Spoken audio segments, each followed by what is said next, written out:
ये कहानी अमर का निर्वासन है। एक दंडित अमर की कहानी है जिसे पृथ्वी पर फेंक दिया जाता है, लेकिन वो सजा को अपने लिए सबसे बड़ा वरदान बना देता है। वो स्कूल लाइफ, सुपर पावर, दुश्मनों, व्यापार, रिश्तों और स्वर्ग पृथ्वी के रहस्यों के बीच एक धमाकेदार और मजेदार यात्रा शुरू करता है। तो अब शुरू करते हैं इस नई कहानी के सफर को। और हाँ, मुझे लाइक, कमेंट और सब्सक्राइब करके जरूर सपोर्ट करें, क्योंकि भाई हमारी मेहनत पर इतना तो आप कर ही सकते हैं हमें सपोर्ट करने के लिए। अब आगे शुरू करते हैं। बेतुका, ये बेतुका है। पुरुषों, माइंड रीडिंग स्टार लॉर्ड को यहाँ लाओ।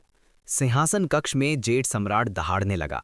हजारों वर्षों के लिए, उस समय के अलावा जब बंदर ने स्वर्गीय दरबार में कहर भर पाया था, अमरों ने जेठ सम्राट को इतना गुस्से में कभी नहीं देखा था। महाराज, कृपया शांत हो जाइए। अमरों ने तरुण जैन की ओर देखा। लाचार होकर तरुण जैन आगे बढ़े और धीरे से कहा। थोड़ी देर बाद 4 स्वर्गीय जनरलों ने सफेद कपड़ों में एक अधेड़ उम्र के व्यक्ति को सिंहासन कक्ष में लाया। यह आदमी कोई और नहीं बल्कि मुख्य पात्र था जिसने आज जेठ सम्राट को नाराज कर दिया, माइंड रीडिंग स्टार लॉर्ड। जब से स्वर्गीय न्यायालय प्रकट हुआ है, इतनी बुरी बात कभी नहीं हुई। परियों को स्नान करने और स्टार लॉर्ड को पढ़ने के लिए झांकने के लिए क्या आप अपने अपराध को जानते हैं? जेठ सम्राट चिल्लाया। तरुण जैन, मेरे लिए अपने जादुई कला को सील कर दो। वो वास्तव में यहाँ आने के बाद मुझ पर माइंड रीडिंग तकनीक का उपयोग करने की हिम्मत करता है। वो वास्तव में पश्चाताप नहीं करता है। जैसे ही जेठ सम्राट को गुस्सा आ रहा था, माइंड रीडिंग स्टार किंग ने जेठ सम्राट पर माइंड रीडिंग का इस्तेमाल किया। वो देखना चाहता था कि क्या वो बच सकता है, जिससे जेठ सम्राट और भी नाराज हो गया। भाई बंदर, क्या तुमने सुना है? जब हम पश्चिम की यात्रा कर रहे थे तो आपने स्वर्गीय धारा पर जिस लड़के को बचाया था, वो वर्तमान माइंड रीडिंग स्टार सॉवरेन है। उसने एक अपराध किया है और अब गोल्डन इंपीरियल पैलेस में उस पर मुकदमा चलाया जा रहा है। शुद्ध वेदीदूत ने विजयी लड़ते हुए बुद्ध को आड़ू के बगीचे में पाया। सीधे शब्दों में कहें तो दूसरा बड़ा भाई बड़े बड़े भाई से मिला। माइंड रीडिंग स्टार लॉर्ड, उस बच्चे ने क्या किया? मैंने स्वर्गीय न्यायालय में बहुत हंगामा सुना। गोकू ने एक आड़ू खाया और पूछा, क्या आपको उसकी रक्षा करने की मेरी आवश्यकता है? हा, परियों को स्नान करते हुए झांकना, यदि आप उसकी रक्षा करना चाहते हैं तो जाओ और इसे करो। जिनत बाजी ने हंसते हुए कहा, यह बच्चा बहुत अच्छा लग रहा है। मुझे उम्मीद नहीं थी कि वो ऐसा कुछ करेगा। वो उस समय आपके चरित्र से बहुत अलग है। ओल्ड जिनत, आपका क्या मतलब है? गोकू दंग रह गया। उसने अपनी आंखें मूंद लीं और जिनत बाजी से पूछा। उस समय जब भाई बंदर आड़ू उद्यान के प्रभारी थे, 7 परियां आड़ू लेने आई थी। भाई बंदर, आपको बस इतना करना था कि फ्रीज शब्द चिल्लाना था और उन सभी को फ्रीज करना था। फिर भी मैंने आपको कुछ करते हुए नहीं देखा। जिनत बाजी ने अपने चेहरे पर एक मनहूस भाव के साथ कहा। बेवकूफ, क्या तुम मरना चाहते हो? गोकू ने दहाड़ते हुए आधा खाया हुआ आड़ू जिनत बाजी पर फेंक दिया। भाई बंदर, मुझे दोष मत दो। भाई बंदर, मुझे दोष मत दो। मैं मजाक नहीं कर रहा हूँ। भाई बंदर, इसमें कुछ गड़बड़ है। क्या आप जानते हैं कि वो किसकी ओर देख रहा था? कुछ गड़बड़ है। जेठ सम्राट बहुत गुस्से में था। क्या ऐसा हो सकता है कि वो रानी माँ को झांक रहा हो? अगर ऐसा है तो ये बहुत मजेदार है। गोकू इसके बारे में सोचते हुए हंसा। ये रानी माँ नहीं है, ये वो व्यक्ति है। जिनत बाजी ने स्वर्गीय दरबार के बाहर चंद्रमहल की ओर इशारा किया। अमिताभ बाजी, हम बुद्ध हैं। स्वर्गीय दरबार के मामले हमारे लेने देने नहीं है। चलो चलें, मैं 18 अरहतों के साथ खेलने जा रहा हूँ। ये सुनकर गोकू दंग रह गया। फिर वो पीच गार्डन से बाहर निकल गया। आपके पास हिम्मत है? स्वर्गीय दरबार में सबसे अछूत व्यक्ति को देखने की हिम्मत कैसे हुई? यदि आप रानी माँ को देखते हैं तो मैं आपकी मदद कर सकता हूँ, लेकिन अगर आप इस व्यक्ति को देखते हैं तो कोई भी आपकी मदद नहीं कर सकता है। शुभकामनाएं, मैंने सब कुछ कर लिया है जो मैं कर सकता था। उसके बाद जिनत बाजी ने अमरता का एक आड़ू तोड़ा और पीच गार्डन से बाहर निकल गए। तरुण जैन, आपको क्या लगता है, इस तरह के अपराध को करने के लिए माइंड रीडिंग स्टार लॉर्ड से कैसे निपटा जाना चाहिए? जेठ सम्राट ने अंत में मुख्य विषय पर लौटने से पहले सिंहासन कक्ष में 2 घंटे से अधिक समय बिताया। उसने तरुण जैन की ओर देखा और पूछा। वहीं पर माइंड रीडिंग स्टार लॉर्ड की नज़र तरुण जैन पर पड़ी। जब से उसने स्वर्गीय दरबार में प्रवेश किया था, इस बूढ़े व्यक्ति ने उसे बहुत सारी अच्छी चीज़ें दी थीं। उसे उसके लिए बोलने में सक्षम होना चाहिए। तरुण जैन ने अपना सिर घुमाया और माइंड रीडिंग स्टार लॉर्ड की ओर देखा, जो ज़मीन पर घुटने टेके हुए थे। इस युवक ने उसके साथ अच्छा व्यवहार किया था। जब भी तरुण जैन शराब बनाते थे, वो इसे आजमाने के लिए उसके पास लाता था। बेशक तरुण जैन भी सकंजूस नहीं था। वो हर बार उसे कुछ गोलियां देता था। लॉर्ड तरुण, आपने बहुत ज्यादा पी लिया है। देर हो रही है, मैं वापस जा रहा हूँ। जब मेरे पास समय होगा तो मैं आपसे मिलने आऊँगा, अन्यथा आप दक्षिणी स्वर्गीय द्वार को नहीं छोड़ पाएंगे। आधे साल पहले माइंड रीडिंग स्टार लॉर्ड तरुण जैन को शराब देने गए थे। उन्होंने तरुण जैन के साथ थोड़ा और शराब पी। तरुण जैन हर मामले में अच्छे थे, लेकिन उनकी शराब सहनशीलता औसत थी। अगर वो थोड़ा और पीता तो वो बकवास करता और बहुत परेशानी पैदा करता। मेरा टोकन ले लो और दक्षिणी स्वर्गीय द्वार छोड़ दो। मैं देखना चाहता हूं कि कौन आपको रोकने की हिम्मत करता है। पियो बच्चे, सच कहूं तो आपकी वाइन वाकई अच्छी है। ये पीच बैंक्वेट की वाइन से भी बेहतर है। चलो पीना जारी रखते हैं। तरुण जैन बुदबुदाया। भगवान तरुण, मैं वास्तव में अब और नहीं पी सकता। आप जानते हैं कि अगर मैं बाद में बाहर जाऊंगा और सच्चे भगवान अरलांग से मिलूंगा तो मैं वापस नहीं लौट पाऊंगा, माइंड रीडिंग स्टार लॉर्ड ने धीरे से कहा। सच्चे भगवान अरलांग, तुम मुझसे क्यों डरते हो? दूसरों को उसकी पृष्ठभूमि नहीं पता हो सकती है, लेकिन मैं जानता हूं वो जेड सम्राट की बहन का बेटा है और यांग उपनाम वाले एक विद्वान है। अगर मैंने उस समय उसके लिए विनती नहीं की तो जेड सम्राट ने उसे स्वर्गीय न्यायालय में प्रवेश करने की अनुमति नहीं दी होती। तार्किक रूप से कहें तो उन्हें मुझे दादा कहना चाहिए। हाँ, उन्हें मुझे दादा कहना चाहिए। तरुण जैन ने जोर से कहा। हे प्रभु, मेरे प्रिय प्रभु, अपनी आवाज़ कम करें। आप नहीं डर सकते हैं, लेकिन मुझे डर है। सच्चे भगवान अरलांग की तो बात ही छोड़ दें, मैं उसके बगल में हाउलिंग सेलेस्टियल डॉग को भी नहीं हरा सकता। माइंड रीडिंग स्टार लॉर्ड ने तरुण जैन के मुंह को ढक दिया। उबाओ, वास्तव में उबाओ। मैं अब और नहीं पी रहा हूँ, बस जाओ। यदि आपका सामना सच्चे भगवान अरलांग से होता है और वो आपको रोकने की हिम्मत करता है तो बस मेरा नाम बताएं। इतना कहकर तरुण जैन सो गए। उस दिन माइंड रीडिंग स्टार लॉर्ड सुरक्षित रूप से अपने निवास पर लौट आए। हालांकि जब अगले दिन तरुण जैन उठे तो उन्होंने एक दिन पहले की अपनी नशे की स्थिति को देखने के लिए लाइट रिफ्लेक्टिंग मिरर का इस्तेमाल किया। उसे अचानक थोड़ा डर लगा। वो व्यक्तिगत रूप से माइंड रीडिंग स्टार लॉर्ड के पास फिर से गया और उससे कहा कि वो कल कहे गए नशे हुए शब्दों के बारे में किसी को भी ना बताए। माइंड रीडिंग स्टार लॉर्ड्स की पीपिंग इस बार बड़ा या छोटा हो सकता है। स्वर्गीय नियमों में कोई विशेष दंड नहीं है, तरुण जैन ने धीरे से कहा। मुझे आश्चर्य है कि वो इस समय किस पर भीख रहा है। तरुण जैन ने सोचा कि अगर ये एक साधारण परी है तो वो इसे गुजरने देगा और माइंड रीडिंग स्टार लॉर्ड को 10,000 वर्षों के लिए बंद कर देगा। अगर ये एक बड़ा शॉट था तो उसे ध्यान से सोचना पड़ता था। वो परी चमन पर भीख रहा है, जेठ सम्राट चिल्लाया। मंच के नीचे कुछ लोग जो सच्चाई नहीं जानते थे वो तुरंत समझ गए कि परी चमन कौन थी। जब वो साल की शुरुआत में मून पैलेस पहुंचे तो एक अफवाह थी कि जेठ सम्राट खांसी, इस मामले को लापरवाही से नहीं कहा जा सकता। आपका सिर काट लिया जाएगा। महाराज कृपया शांत हो जाएं। माइंड रीडिंग स्टार लॉर्ड ने इतना बड़ा अपराध किया है, उसका सिर कलम कर दिया जाना चाहिए। तरुण जैन ने जोर से कहा। वो केवल अब जानता था कि जेठ सम्राट इतना गुस्से में क्यों था। चमन, उस समय मार्शल टाइयाप को बीस्ट पाथ पर निर्वासित कर दिया गया था क्योंकि उसने चमन के साथ स्वतंत्रता ली थी और एक सूअर के रूप में पुनर्जन्म लिया था। प्रिय मंत्रियों, क्या आपके पास कोई अन्य राय है? क्या आप इसे साझा करना चाहते हैं? तरुण जैन की बात सुनकर जेठ सम्राट काफी संतुष्ट था। उसने धीरे से सिर हिलाया और मुस्कुराते हुए पूछा, महारानी सही कह रही हैं। फिर उसे निचले क्षेत्र में मार्शल टाइयाप की तरह जानवर के रास्ते पर निर्वासित कर दिया जाए। जेठ सम्राट ने अपनी बात समाप्त करने के बाद सिंहासन कक्ष को छोड़ दिया। माइंड रीडिंग स्टार लॉर्ड ने महारानी को कृतज्ञता के भरे चेहरे के साथ बहुत दूर नहीं देखा। उस समय उन्होंने 10,000 वर्षों तक खेती की और अमर होने के लिए चढ़ गए। अगर उनका सिर दक्षिणी स्वर्गीय द्वार पर काट लिया जाता तो शायद उन्हें फांसी देने का मौका भी नहीं मिलता। अगर उन्हें निचले क्षेत्र में निर्वासित कर दिया गया था तो ऐसा ही हो, कम से कम उनकी जान तो बच जाएगी। तीसरे भाई, महाराज ने हमें माइंड रीडिंग स्टार लॉर्ड को नरकलोक में फेंकने के लिए कहा है। पुनर्जन्म के 6 मार्गों में से उसे कौन सा मार्ग लेना चाहिए?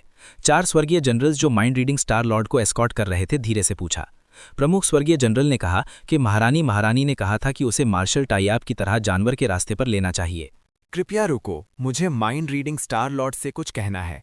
चारों को एक व्यक्ति ने रोक लिया। करीब से देखने के बाद उन्हें एहसास हुआ कि वो व्यक्ति जतिन कांग था, जो 24 चंद्र हवेलियों में से एक था। उन्होंने ट्वीट किया, lord Jatin Kang, mind reading star lord ने इस बार एक गंभीर अपराध किया है। कृपया हमारे लिए चीज़ों को कठिन न बनाएं। अग्रणी स्वर्गीय जनरल ने धीरे से कहा, मैंने तब तुम्हारी शराब पी थी, आज मैं एहसान वापस कर रहा हूं। जतिन कांग ने मुस्कुराते हुए कहा, मैंने अभी आपकी बातचीत सुनी। महामहिम ने केवल माइंड रीडिंग स्टार लॉर्ड को नरश्वर क्षेत्र में निर्वासित करने के लिए कहा। मुझे लगता है कि पुनर्जन्म के 6 मार्गों का मानव पथ उसके लिए अधिक उपयुक्त है। हालांकि महारानी ने मार्शल टाइएप का उल्लेख किया, लेकिन उन्होंने ये नहीं कहा कि माइंड रीडिंग स्टार लॉर्ड को बीस्ट पाथ लेना चाहिए। आप लोग बेहतर ढंग से समझते हैं कि स्वर्गीय न्यायालय में रहना आसान नहीं है, इस वजह से अपनी जान न गंवाएं। ये चारों ने जतिन कांग की बातें सुनने के बाद उन्हें याद आने लगा कि अभी सिंहासन कक्ष में क्या हुआ था। जतिन कांग, तुम भी यहाँ हो? जब वे बात कर रहे थे एक नंगे पैर आदमी उड़ गया। वो कोई और नहीं बल्कि नंगे पैर अमर थे। उच्च अमर। चारों स्वर्गीय जनरलों ने उन्हें विनम्रता से स्वागत किया। चिंता मत करो, मैं यहाँ सिर्फ सिद्ध भगवान को भेजने के लिए हूँ। फिर नंगे पैर अमर आगे बढ़े और माइंड रीडिंग परफेक्टेड लॉर्ड पर मुस्कुराए। ऐसा लगता है कि मुझे बहुत देर नहीं हुई है। लिटिल यूवी, सिंहासन कक्ष में आपकी मदद नहीं करने के लिए हमें दोष मत देना। जो आए थे वे पृथ्वी अमर के पूर्वज ग्रैंड इमॉर्टल युवराज जावेरी थे। लिटिल, आप मेरे 5 मनोरम मंदिर की यात्रा कर सकते हैं जब आप निचले क्षेत्र में पहुंचते हैं। हालांकि ये उतना सुंदर नहीं है जितना पहले हुआ करता था, फिर भी ये एक पवित्र स्थान है। उन्होंने कहा, भाई युवराज जावेरी भी यहाँ है। ऐसा लगता है कि हमें बहुत देर नहीं हुई है। स्वर्गीय राजा ली नझा के साथ दौड़े। फिर 4 स्वर्गीय राजा भी दौड़ पड़े। फिर 23 हवेलें, 4 मूल्यवान मेरिट काव, कुछ बोधिसत्व और यहाँ तक कि 7 परियां भी दौड़ पड़ीं। तरुण, लिटिल यूवी की मुहर छोड़ दो, आपको उसे बात करने देना होगा। ग्रैंड इमॉर्टल युवराज जावेरी ने तरुण जैन को देखकर मुस्कुराया, जो सबसे अंत में पहुंचे थे। बेटा, मुझे दोष मत दो, मैं स्थिति से मजबूर था, तुम्हें समझना चाहिए। तरुण जैन ने माइंड रीडिंग स्टार सॉवरेन की मुहर जारी की और सिर हिलाया। हर कोई, मुझे सम्मानित महसूस हो रहा है कि जब मैं पदावन्नित होता हूं तो इतने सारे लोग मुझे विदा करते हैं। माइंड रीडिंग परफेक्टेड लॉर्ड ने अपनी माइंड रीडिंग तकनीक का उपयोग नहीं किया। भले ही आने वाले लोग ईमानदार हों या नहीं, वो भविष्य में नश्वर होगा। वो शायद इन लोगों को कभी नहीं देख पाएगा। उच्च अमर, ये समय है। हम माइंड रीडिंग परफेक्टेड लॉर्ड को पुनर्जन्म के 6 रास्तों पर ले जाने वाले हैं। एस्कॉटिंग हेवनली जनरल ने 2 घंटे इंतजार किया और धीरे से कहा, बड़े भाई, हम पुनर्जन्म के 6 रास्तों में सिद्ध भगवान को किस रास्ते पर ले जा रहे हैं? पीछे के स्वर्गीय जनरल ने धीरे से पूछा। चौथे भाई, तुम मूर्ख हो, क्या तुमने नहीं देखा? इतने सारे लोगों द्वारा उसे विदा करने के साथ यदि तुम उसे जानवर पथ पर लाने की हिम्मत करते हो तो हम अब स्वर्गीय दरबार में घुल मिल नहीं पाएंगे। बस सिद्ध भगवान को निचले क्षेत्र के नश्वर मार्ग पर चलने दो। प्रमुख स्वर्गीय जनरल ने अपने भाई की ओर देखा और कामना की कि वो उसे जानवर से बाहर निकाल सके। सच्चे भगवान, कृपया उदार बने और अपने आप से चले जाएं। आज हमारा मिशन पूर्ण माना जाता है। जब सच्चे भगवान भविष्य में अमरों की श्रेणी में शामिल हो जाएंगे तो हम निश्चित रूप से सच्चे भगवान का स्वागत करने के लिए कुछ अच्छी शराब और धिल्लियां तैयार करेंगे। सभी को धन्यवाद। इसके साथ ही ट्रू लॉर्ड माइंड रीडिंग सीधे मानव दुनिया में कूद गया। ये ठीक है कि परी चमन को नहाते हुए देखने के बाद मुझे पदावन्नित कर दिया गया, लेकिन मैंने कुछ भी नहीं देखा। लानत है, उन्होंने मुझे समझाने का मौका भी नहीं दिया। मैं मानव दुनिया में वापस आ गया हूँ। ट्रू लॉर्ड माइंड रीडिंग ने मन ही मन सोचा। मून पैलेस स्वर्गीय दरबार में सबसे रहस्यमय जगह थी। ये केवल इसलिए नहीं था क्योंकि दुनिया की सबसे खूबसूरत महिला वहां रहती थी, बल्कि इसलिए भी कि जो कोई भी 9 स्वर्ग पर चढ़ता था उसे उस महिला को उत्तेजित न करने के लिए कहा जाता था, अन्यथा उन्हें परिणाम भुगतने होंगे। उस समय जीनतबाजी ने चमन के साथ फ्लर्ट किया और उसे नस्वर दुनिया में निर्वासित कर दिया गया। बुलशिट, अगर जीनतबाजी चमन के साथ फ्लर्ट करने जाती तो वो लंबे समय तक सुअर के सिर के मांस की प्लेट बन जाता। यामिनी, आपने ट्रू लॉर्ड माइंड रीडिंग को नस्वर दुनिया में पदावनत करने में बहुत योगदान दिया होगा, है ना? चमन ने यामिनी की ओर देखा और मुस्कुराते हुए पूछा। बहन, यामिनी हिम्मत नहीं करेगी, एक बेहद खूबसूरत महिला ने धीरे से कहा। ट्रू लॉर्ड माइंड रीडिंग द्वारा बनाई गई शराब बेहद स्वादिष्ट है। मैंने लालच में केवल कुछ कप पिया। मुझे उम्मीद नहीं थी कि वो... क्या ऐसा हो सकता है कि वो आपके प्यार में पड़ गया हो? बेवकूफ़ लड़की, तुम अभी भी बहुत जिद्दी हो। निचले क्षेत्र में जाओ और उसकी तलाश करो। इतना कहकर चमन ने अपना हाथ लहराया और शून्य में एक बड़ा दरवाज़ा दिखाई दिया। यामिनी ने दांत पीस लिए और अंदर चली गई। वरुण गंगवार, अगर तुम मरना नहीं चाहते हो तो जल्दी करो और बाहर आओ। अब जब आप इतने शक्तिशाली हैं तो आप मुझे सुनने की हिम्मत करते हैं? चमन शून्य में चिल्लाया। एक लंबा और शक्तिशाली व्यक्ति जो लगभग 2 मीटर लंबा था, एक विशाल कुल्हाड़ी के साथ बाहर चला गया। बड़ी बहन, अगर आप यामिनी को निचले दायरे में भेज देंगे तो कुछ होगा? वरुण गंगवार ने धीरे से पूछा। उसे 100 दिनों तक निचले क्षेत्र में खेलने दो। समय आने पर तुम जाकर उसे ले जाओगे। क्या ऐसा हो सकता है कि यामिनी आपके प्यार में पड़ गए हों?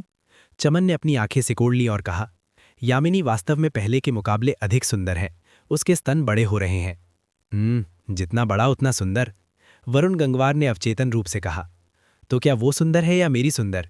चमन के होंठ मुस्कान में बदल गए जब उसने तरसते हुए वरुण से पूछा। बेशक बड़ी बहन सुंदर है, बड़ी बहन उससे बहुत बड़ी हैं। वरुण गंगवार लार टपकाने लगा। तुम्हारी बहन, जाओ और मर जाओ।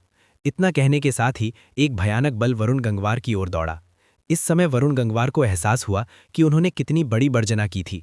इससे पहले कि वो प्रतिक्रिया कर पाता, उसे पहले ही हजारों मीटर दूर फेंक दिया गया। विशाल कुल्हाड़ी उसके सिर पर गिरी। सौभाग्य से ये किनारे वाला पक्ष नहीं था। पुरुष सभी बुरे हैं। चमन ने दूर और दूर उड़ रहे वरुण गंगवार की ओर देखा और जोर से कहा, मास्टर, मैडम, मुझे डर है कि इस बार यंग मास्टर को बचाया नहीं जा सकता है। उसकी खोपड़ी टूट गई है, उसकी पसलियां उसके फेफड़ों में छेद कर रही हैं और उसकी रीढ़ की हड्डी 8 खंडों में टूट गई है। उसे बहाल करने का कोई तरीका नहीं है।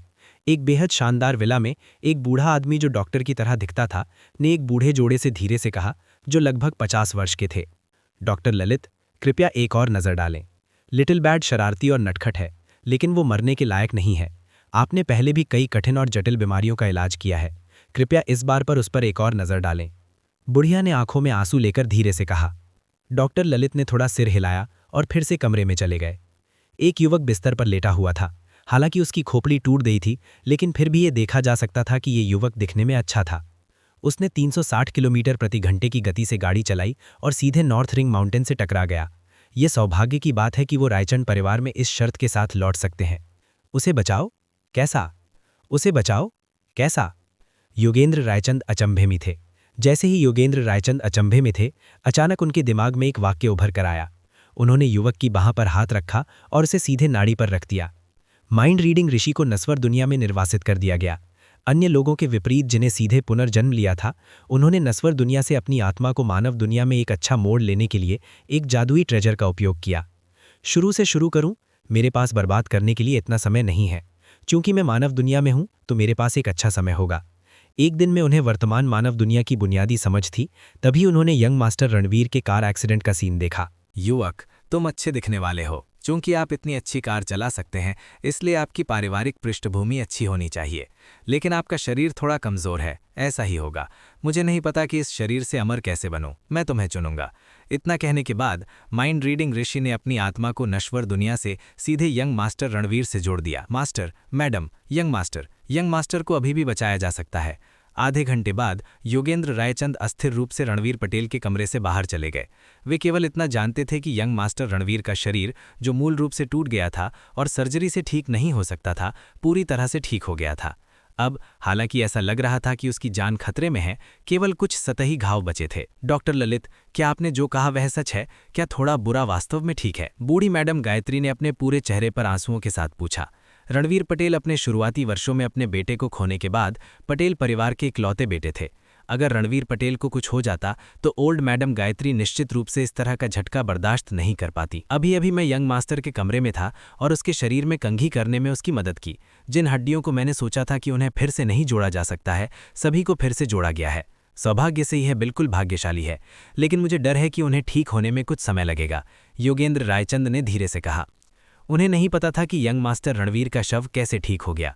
चूंकि वह नहीं जानता था, इसलिए यह कहना अतिशयोक्ति नहीं थी कि श्रेय उसे मिला। डॉक्टर ललित, यहाँ 10 लाख रुपए हैं, पहले ले लो। लिटिल बैड को ठीक होने के लिए आपकी मदद की जरूरत है। ओल्ड मास्टर रणवीर ने हाउसकीपर से 10 लाख रुपए का चेक लिया और कृतज्ञता से भरे हुए सीधे योगेंद्र रायचंद को सौंप दिया। चिंता मत करो मास्टर, मैं यंग मास्टर को ठीक होने में मदद करने की पूरी कोशिश करूंगा। योगेंद्र रायचंद ने 10 लाख रुपए का चेक ले लिया। बूढ़े आदमी, हमें अंदर जाने दो, हम अपने चौथे भाई को देखना चाहते हैं। आप हमें क्यों रोक रहे हैं? क्या आप जानते हैं कि हम कौन हैं? वॉरियर कैसल में हम आपको कभी भी मार सकते हैं। एक 28 वर्षीय हैंडसम शख्स रणवीर पटेल के दरवाजे के सामने योगेंद्र रायचंद पर चिल्लाया। अपनी आवाज नीचे रखो छोटे पूर्वजों, बेशक मुझे पता है कि आप कौन हैं। मार्शल सिटी में कौन आपके नाम नहीं जानता? योगेंद्र रायचंद ने अपने माथे से पसीना पोंछते हुए धीरे से कहा। यंग मास्टर की हालत में अभी सुधार हुआ है, लेकिन वे अभी भी खतरे में हैं। आप कुछ दिनों में वापस क्यों नहीं आते? योगेंद्र रायचंद, मैं आपको जानता हूं। इस बार आपने अच्छा काम किया। अगर आपको अपने निजी क्लिनिक में कोई समस्या है तो आप सीधे मेरे पास आ सकते हैं। आज हमें अंदर जाकर अपने चौथे भाई को देखना है। हमें अंदर जाकर उसे देखना होगा। बोलने वाला एक लंबा और औसत दिखने वाला युवक था। हालांकि वॉरियर कैसल में इस युवक को जानने वाला कोई भी उसे नाराज करने को तैयार नहीं था। ऐसा लग रहा था कि कोई भी उसे नाराज नहीं कर सकता है, क्योंकि जो लोग उसे नाराज करते थे वे सभी खाई में डूब गए थे। ये मनीष कटिहार था, जो योद्धा महल का सैनिक राजा था। मास्टर मनीष, इस बारे में क्या ख्याल है? मैं तुम्हारे लिए दरवाज़ा खोलता हूँ। आप बांझ कपड़े में बदल सकते हैं। जब आप अंदर जाते हैं तो बात नहीं कर सकते। बस एक नज़र डालें और फिर चले जाओ। योगेंद्र रायचंद ने अपने माथे पर ठंडे पसीने के साथ धीरे से कहा। तुम्हें ये पहले करना चाहिए था। हमें कपड़े बदलने के लिए ले चलो। उनके पीछे खड़े मोटे आदमी ने जोर से कहा। मास्टर जावेद, अपनी आवाज़ धीमी रखो। नीचे मेरे पीछे आओ, मैं तुम्हें बांझ कपड़े पहनने में मदद करूंगा। योगेंद्र रायचंद उन्हें अपने कमरे में ले गए। चौथे भाई, तुम बहुत अच्छे हो। तुम अभी भी ऐसी चोटों के साथ जीवित रह सकते हो। हाँ, जब तुम बेहतर हो जाओगे तो मैं तुम्हें वॉरियर महल में ले जाऊंगा और खेलने के लिए कुछ विदेशी लड़कियों को ढूंढूंगा। हाँ, वॉरियर महल में सबसे कम उम्र के अरबपति जावेद यादव देश के 30 साल से कम उम्र के सबसे अमीर लोगों की सूची में तीसरे स्थान पर है। पहले कुछ लोगों को लगा कि देश में यादव परिवार के प्रभाव के कारण जावेद यादव इस सूची में हो सकते हैं। बाद में अंदर से कहा गया कि जावेद यादव को जो कुछ भी मिला है उसका यादव परिवार से कोई लेना देना नहीं है। चौथे भाई, जल्दी से ठीक हो जाओ। इस बार का काला हाथ काफी दिलचस्प है। अगर वे तुम्हें बेहतर बना सकता है तो तुम्हें खुद बदला लेना होगा। सैनिक राजा मनीष कटिहार ने धीरे से कहा। चौथे भाई, शहर के शिक्षा ब्यूरो ने पहले ही तुम्हारा स्थानांतरण आवेदन संपादित कर लिया है। जब तुम बेहतर हो जाते हो तो तुम वॉरियर महल की सबसे खूबसूरत लड़कियों के साथ स्कूल जा सकते हो। ये हमेशा से तुम्हारा सपना रहा है। क्या तुम सुन सकते हो कि मैं क्या कह रहा हूँ? अपनी उंगलियों को हिलाओ। इस समय चुप खड़े सूट वाले युवक ने एक निराश नज़र से कहा। इस आदमी के पास पैसे नहीं थे और लड़ने में अच्छा नहीं था। हालांकि उसके एक अच्छे दादा थे जो उपराष्ट्रीय स्तर पर थे। उसके कई अच्छे चाचा थे जो मंत्री कैडर थे। उसके 2 अच्छे चाचा थे जो वॉरियर कैसल सिटी में महत्वपूर्ण पदों पर थे। बेशक वह अब अच्छा कर रहा था। वे 30 साल से कम उम्र का था और वॉरियर कैसल सिटी में फैमिली प्लानिंग ऑफिस का उपनिदेशक सुशील वर्मा था। FCK। चलो, ये बच्चा नहीं मरेगा, जावेद यादव और अंकित वर्मा ने एक साथ कहा। जब सुशील वर्मा ने रणवीर पटेल से कहा कि वह खूबसूरत लड़कियों के पास जा सकते हैं तो उनकी उंगलियां सच में हिल गईं। चौथा भाई, चलो चलते हैं। अच्छा, आराम करो।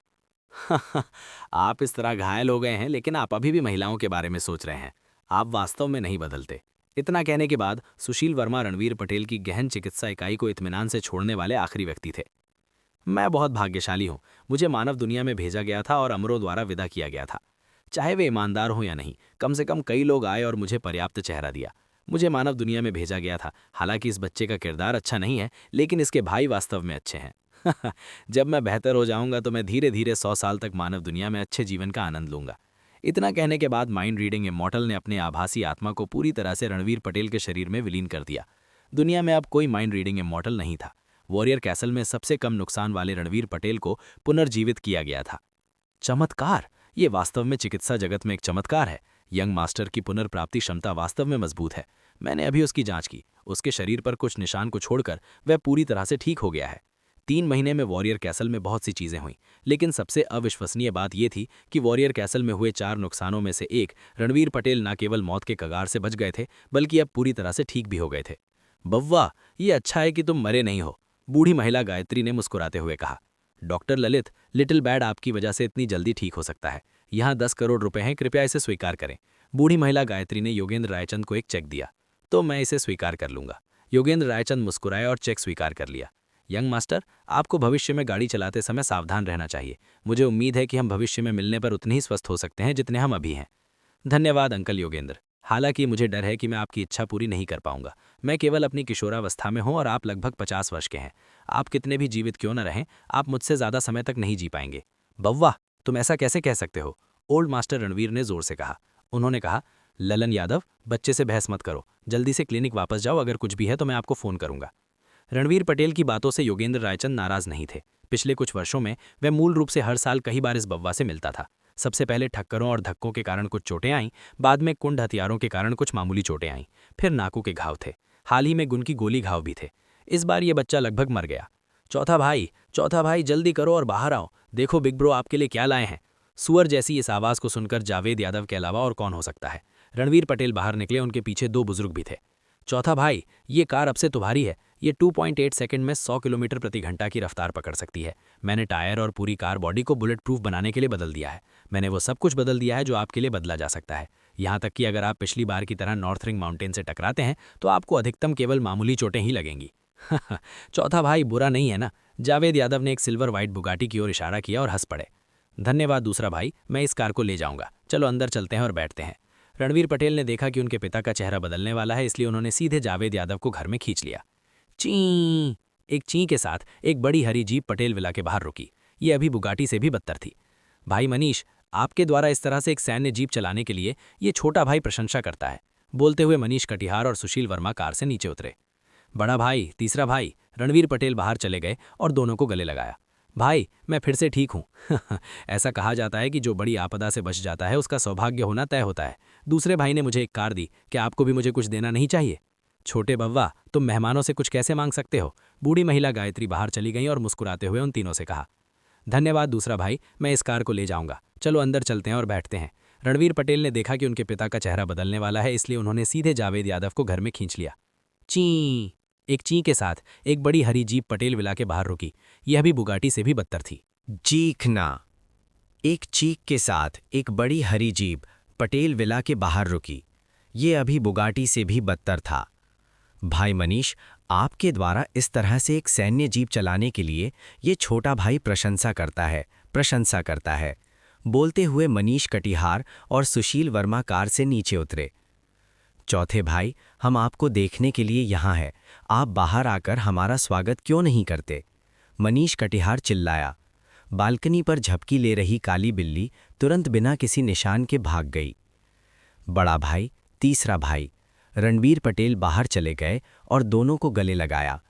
भाई, मैं फिर से ठीक हूँ। ऐसा कहा जाता है कि जो बड़ी आपदा से बच जाता है उसका सौभाग्य होना तय है। दूसरे भाई ने मुझे एक कार दी, क्या आपको मुझे भी कुछ नहीं देना चाहिए? छोटे बव्वा, आप मेहमानों से कुछ कैसे मांग सकते हैं? बूढ़ी मैडम गायत्री बाहर चली गईं और मुस्कुराते हुए उन तीनों से कहा। लिटिल सुशील, क्या तुम पिटाई की तलाश में हो? मैं पहले से ही 70 साल से अधिक पुराना हूँ। मैं सरकार में काम करने के लिए वापस क्यों जाऊँगा? मैं तुम्हें बता दूं, अगर किसी ने उस छोटे बच्चे को फिर से उन गंदी चीज़ों को देने की हिम्मत की तो मैं तुम्हें सबक सिखाऊंगा। हालांकि ओल्ड मैडम गायत्री जानती थीं कि इन छोटे बच्चों ने बहुत परेशानी पैदा की है, फिर भी वो उन्हें अपने दिल की गहराइयों से पसंद करती थीं। लिटिल दादी, आप पहली नज़र में अपने 50 के दशक में दिखती हैं। मुझे लगा कि सरकार ने आपको वापस काम पर रख लिया है। सुशील वर्मा ने मुस्कुराते हुए कहा। दादी, इस बार मैंने चौथे भाई को जो दिया उससे आप निश्चित रूप से संतुष्ट होंगी। इस पर एक नज़र डालें। सुशील वर्मा ने बोलते हुए ओल्ड मैडम गायत्री को एक फोल्डर दिया।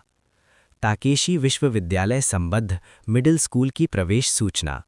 बूढ़ी मैडम गायत्री ने फोल्डर खोला और पहले तो दंग रह गईं। ये स्कूल ऐसी जगह नहीं थी जहां आम लोग प्रवेश कर सकें। देश भर से अनगिनत लोग इस स्कूल में प्रवेश पाने के लिए अपने कनेक्शन का उपयोग करना चाहते थे, लेकिन उन सभी को कठोर मगन रेड्डी ने अस्वीकार कर दिया था। बूढ़ी मैडम गायत्री ने भी पहले मगन रेड्डी की तलाश करने की कोशिश की थी, लेकिन उन्हें अस्वीकार कर दिया गया था। लिटिल सुशील, ये वास्तव में अब आप जैसे युवाओं की दुनिया है। जब मैं ओल्ड ली की तलाश में गया तो उसने मुझे कोई चेहरा भी नहीं दिया। मुझे बताओ, तुमने उस जिद्दी बूढ़े आदमी से कैसे निपटा? बूढ़ी मैडम गायत्री ने मुस्कुराते हुए पूछा। मैंने उसके साथ व्यवहार नहीं किया, लेकिन मैंने उसकी कीमती पोती के साथ व्यवहार किया। सुशील वर्मा ने मुस्कुराते हुए कहा। छोटे बव्वा, आप बिल्कुल लिटिल बैड की तरह हो। जब आप याओ की तरह हो सकते हैं तो हमें राहत मिलेगी। सुशील वर्मा की बातें सुनने के बाद बूढ़ी मैडम गायत्री को तुरंत समझ में आ गया कि क्या हो रहा है। वो हंसी और उन्हें डांटा। दूसरे भाई, आपने कहा था कि चौथा भाई जल्द ही स्कूल जा रहा है। आइए शर्त लगाते हैं कि वो कितने समय तक स्कूल में रह सकता है। सुशील वर्मा ने जावेद यादव को गले लगाकर मुस्कुराते हुए पूछा। 1 महीना, अधिक से अधिक 1 महीना। इससे पहले कि जावेद यादव कुछ कह पाते, मनीष कटिहार ने कुछ ऐसा कह दिया जो उनके लिए दुर्लभ था। चौथे भाई, मुझे लगता है कि आपको स्कूल जाने की ज़रूरत नहीं है। मेरे साथ सैन्य क्षेत्र में आओ। आप बंदूकों, तोपों और हवाई जहाज़ों से खेल सकते हैं। ये कितना सुखद और लापरवाह होगा। मेरे 3 भाइयों, इस संकरी बचाव के बाद मुझे अचानक लगता है कि जीवन में और भी अधिक मज़ा आ सकता है, जैसे कि स्कूल जाना, लड़कियों को उठाना। ये बहुत सुखद लगता है। तुम सच में बीमार हो। तीसरे भाई, कॉल करें और उस आदमी को बताएं जिसका उपनाम लियू है कि अगर वो चौथे भाई पर सम्मोहन या मतिभ्रम का उपयोग करने की हिम्मत करता है तो वो पहले ताबूत की दुकान पर जा सकता है और फिर हमारे पास आ सकता है। जावेद यादव ने जोर से कहा। मेरे प्यारे भाई, जब मैं सच कहता हूं तो तुम मुझ पर विश्वास कैसे नहीं कर सकते? मुझे वास्तव में स्कूल जाना है, अन्यथा मैं उस नोटिस को बर्बाद कर दूंगा जो दूसरे भाई ने मुझे मिला। रणवीर पटेल ने जोर से कहा। हम इस बात पर दाव क्यों नहीं लगाते कि मैं स्कूल में कितने समय तक रह सकता हूं? बहुत ज्यादा दाव मत लगाओ, 10 मिलियन ठीक है। ऐसा ही होता है कि हाल ही में पैसे की तंगी है और स्कूल जाने में भी पैसे खर्च होते हैं। अरे चौथे भाई, मुझे मत बताओ कि तुम गंभीर हो। सुशील वर्मा ने अपनी आंखें चौड़ी की और कहा। शर्त? मैं तुम्हारे साथ शर्त लगाऊंगा। मैं वास्तव में विश्वास नहीं करता कि आप जैसा 5 पॉइजन किशोर 1 महीने के लिए स्कूल जैसी जगह पर रह सकता है, और ये शहर का एक प्रसिद्ध स्कूल भी है। मुझे विश्वास नहीं है कि ओल्ड ली आपको 1 महीने तक रहने देगा। मैं भी 10 मिलियन का दाव लगाऊंगा। यदि आपके पास पैसे नहीं हैं तो मुझे याद है कि आपके पिता के पास कुछ अच्छी सुलेख और पेंटिंग है। बस मुझे उनमें से एक ले आओ। जावेद यादव ने मुस्कुराते हुए कहा। मैं शर्त नहीं लगा रहा हूं। कोई फर्क नहीं पड़ता कि कौन जीतता है या हारता है। मुझे 5 मिलियन दे। इसे न्यायाधीश के लिए पैसा समझे। मनीष कटिहार ने मुस्कुराते हुए कहा। ठीक है भाई मनीष, पैसे इकट्ठा करने के लिए तैयार हो जाओ। जावेद यादव ने जोर से कहा। सुमेर राणा, ये मत कहो कि हम तुम्हारा फायदा उठा रहे हैं। आज मैं तुम्हें रात के खाने पर ले जाऊंगा और तुम्हें मजे करने के लिए योद्धा महल में ले जाऊंगा, अन्यथा तुम्हें स्कूल के पहले दिन ही निकाल दिया जाएगा। हा। उसके बाद उन चारों ने मनीष कटिहार की सैन्य जीप को सीधे योद्धा महल की दुनिया, योद्धा महल वर्ल्ड के सबसे बड़े और सबसे शानदार नाइट क्लब में पहुंचाया। धूम! बड़ी जीप रुक गई, लेकिन वो पोर्श 911 से टकरा गई। बड़ी जीप से कोई दिक्कत नहीं थी। ऐसा लग रहा था कि जीप का अगला हिस्सा थोड़ा सा पेंट हुआ था, लेकिन 911 का पिछला हिस्सा बुरी तरह क्षतिग्रस्त हो गया था। मदर फकिंग सीकर, ये वास्तव में अशुभ है। मेरी बड़ी जीप पोर्श के गुलदावदी से टकरा गई। मेरी बेचारी बड़ी जीप। मनीष कटिहार कार से उतरे और अपनी बड़ी जीप के सामने की ओर देखते हुए व्यथित भाव से कहा, ब्लॉकहेड, क्या तुम मरना चाहते हो? और कार में बैठे लोगों, उतर जाओ। ये मत सोचो कि तुम मेरी कार को टक्कर मारने के बाद जा सकते हो। 7 रंग के बालों वाला एक किशोर 911 से एक अपराधी लड़की को गोद में लिए उतरा और मनीष कटिहार और कार में सवार 3 लोगों पर चिल्लाया, मैं अमीर बनने जा रहा हूं। चूंकि उन्होंने भाई घोस्ट की कार को टक्कर मार दी है, तो मैं उन्हें 911 के लिए भुगतान करूंगा और भाई घोस्ट के लिए एक नया खरीदूंगा। मैं इस कार की मरम्मत के लिए कुछ लाख युआन खर्च करूंगा और ये मेरा होगा। रणवीर पटेल ने बच्चे की ओर देखा और तुरंत जान गए कि वो क्या सोच रहा है। भाई घोस्ट? मुझे पता है कि वो कौन है। मानव दुनिया बहुत दिलचस्प है। अमर होने नाते ऐसी दिलचस्प चीजें नहीं होंगी, उन्होंने कहा। रणवीर पटेल ने अपने दिमाग में भाई घोस्ट की जानकारी खोजी और तुरंत जान गए कि भाई घोस्ट कौन है। सुमेर राणा, तुम इस जगह से परिचित हो। भाई घोस्ट कौन है? क्या तुमने उसके बारे में सुना है? उन्होंने कहा। मनीष कटिहार ने अपनी बड़ी जीप को छुआ और बिना सिर उठाए रणवीर पटेल से पूछा, कौन परवाह करता है कि वो कौन है? चलो पीते हैं। मैं कल अपने भाइयों के साथ बेवकूफ़ नहीं बना पाऊंगा। मैं एक छात्र बनूंगा। हा। रणवीर पटेल और अन्य दोनों कार से उतरे और मनीष कटिहार को ऊपर खींच लिया। उन्होंने अपने बगल में छोटे अपराधी और अपराधी लड़की को भी नहीं देखा और सीधे योद्धा महल की दुनिया में चले गए। भाई घोस्ट, आपकी कार को टक्कर मार दी गई थी। हाँ, मैं अभी योद्धा महल की दुनिया के प्रवेश द्वार पर हूँ। आपकी कार को टक्कर मारने वाले लोग अब योद्धा महल की दुनिया में है। उनमें से 4 है, मुझे समझ आ रहा है। भाई घोस्ट, चिंता मत करो, आपके आने से पहले वो बच नहीं पाएंगे। 7 रंग के बालों वाले छोटे अपराधी ने सिर हिलाया और फोन पर बात की। बदमाश आदमी, तुम यहाँ हो? मैंने तुम्हें कुछ समय से नहीं देखा। मैंने सुना है कि तुम कुछ दिन पहले घायल हुए थे। तुम ठीक हो ना? जब वो चारों योद्धा महल की दुनिया में प्रवेश किया तो एक बड़ी सोने की चेन पहने एक अधेड़ उम्र का आदमी मुस्कुराते हुए चला गया। भाई लौंग, क्या तुम्हें अपने भाई की याद आई? जल्दी से और हम चारों के लिए एक बड़े निजी कमरे की व्यवस्था करो। तुम्हें पता होना चाहिए कि तुम्हें किस प्रकार की लड़कियों की व्यवस्था करनी चाहिए। जल्दी करो, रणवीर पटेल ने मुस्कुराते हुए कहा। नौ ड्रैगन हॉल, ये हमेशा हमारे लिए आरक्षित है। मैं थोड़ी देर में तुम्हारे लिए लड़कियों की व्यवस्था कर दूंगा। आप में से प्रत्येक के लिए 3। मैं एक अच्छा भाई हूं, है ना? ब्लैक ड्रैगन योद्धा महल की दुनिया के मालिक एक ऐसा व्यक्ति कहा जाता था जो अंडरवर्ल्ड और अंडरवर्ल्ड दोनों के साथ अच्छी तरह से मिल सकता था।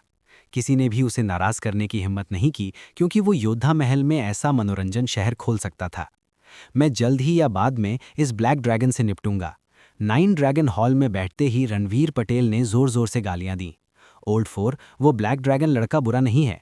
जब उसने हमें देखा तो वो काफी विनम्र था। क्या आपका उसके साथ कोई विवाद है?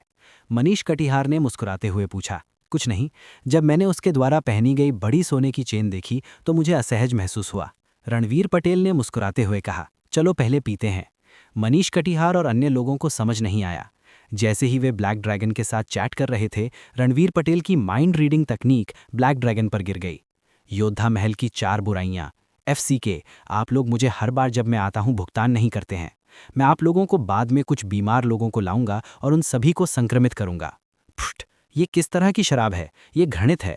रणवीर पटेल ने शराब का कप उठाया, एक बड़ा घूंट लिया और सीधे उसे थूक दिया। घृणित? ये कैसे नहीं हो सकता है? स्वर्ग में नंबर 1 वाइन मेकर का स्वाद कैसे नहीं हो सकता था जब वो नश्वर दुनिया की शराब पीता था? ओल्ड 4, ये आपका पसंदीदा लाफाइट है। क्या गलत है? आप नर्क से गुजर चुके हैं और अब आप नखरे कर रहे हैं। जावेद यादव ने एक बड़ा घूंट लिया। इतना बुरा नहीं है, ये असली लाफाइट है। वो ब्लैक ड्रैगन लड़का हमें नकली शराब से बेवकूफ़ बनाने की हिम्मत नहीं करेगा। तुम लोग पियो, मैं बाहर जाकर कुछ पीने योग्य शराब लाऊंगा। इसके साथ ही रणवीर पटेल बिना पीछे देखे हॉल से बाहर चले गए। मुझे माफ़ करें सर। जैसे ही रणवीर पटेल दरवाजे से बाहर निकले, एक काली छाया उनसे टकरा गई। ठीक है, मेरा समय बर्बाद मत करो, जल्दी करो और चले जाओ। रणवीर पटेल ने आगे बढ़कर काली छाया को दूर ढकेल दिया। उसे जो थोड़ी शराब बची थी, इसे पीने के लिए एक शांत जगह ढूंढनी थी। रणवीर पटेल, क्या आप हैं?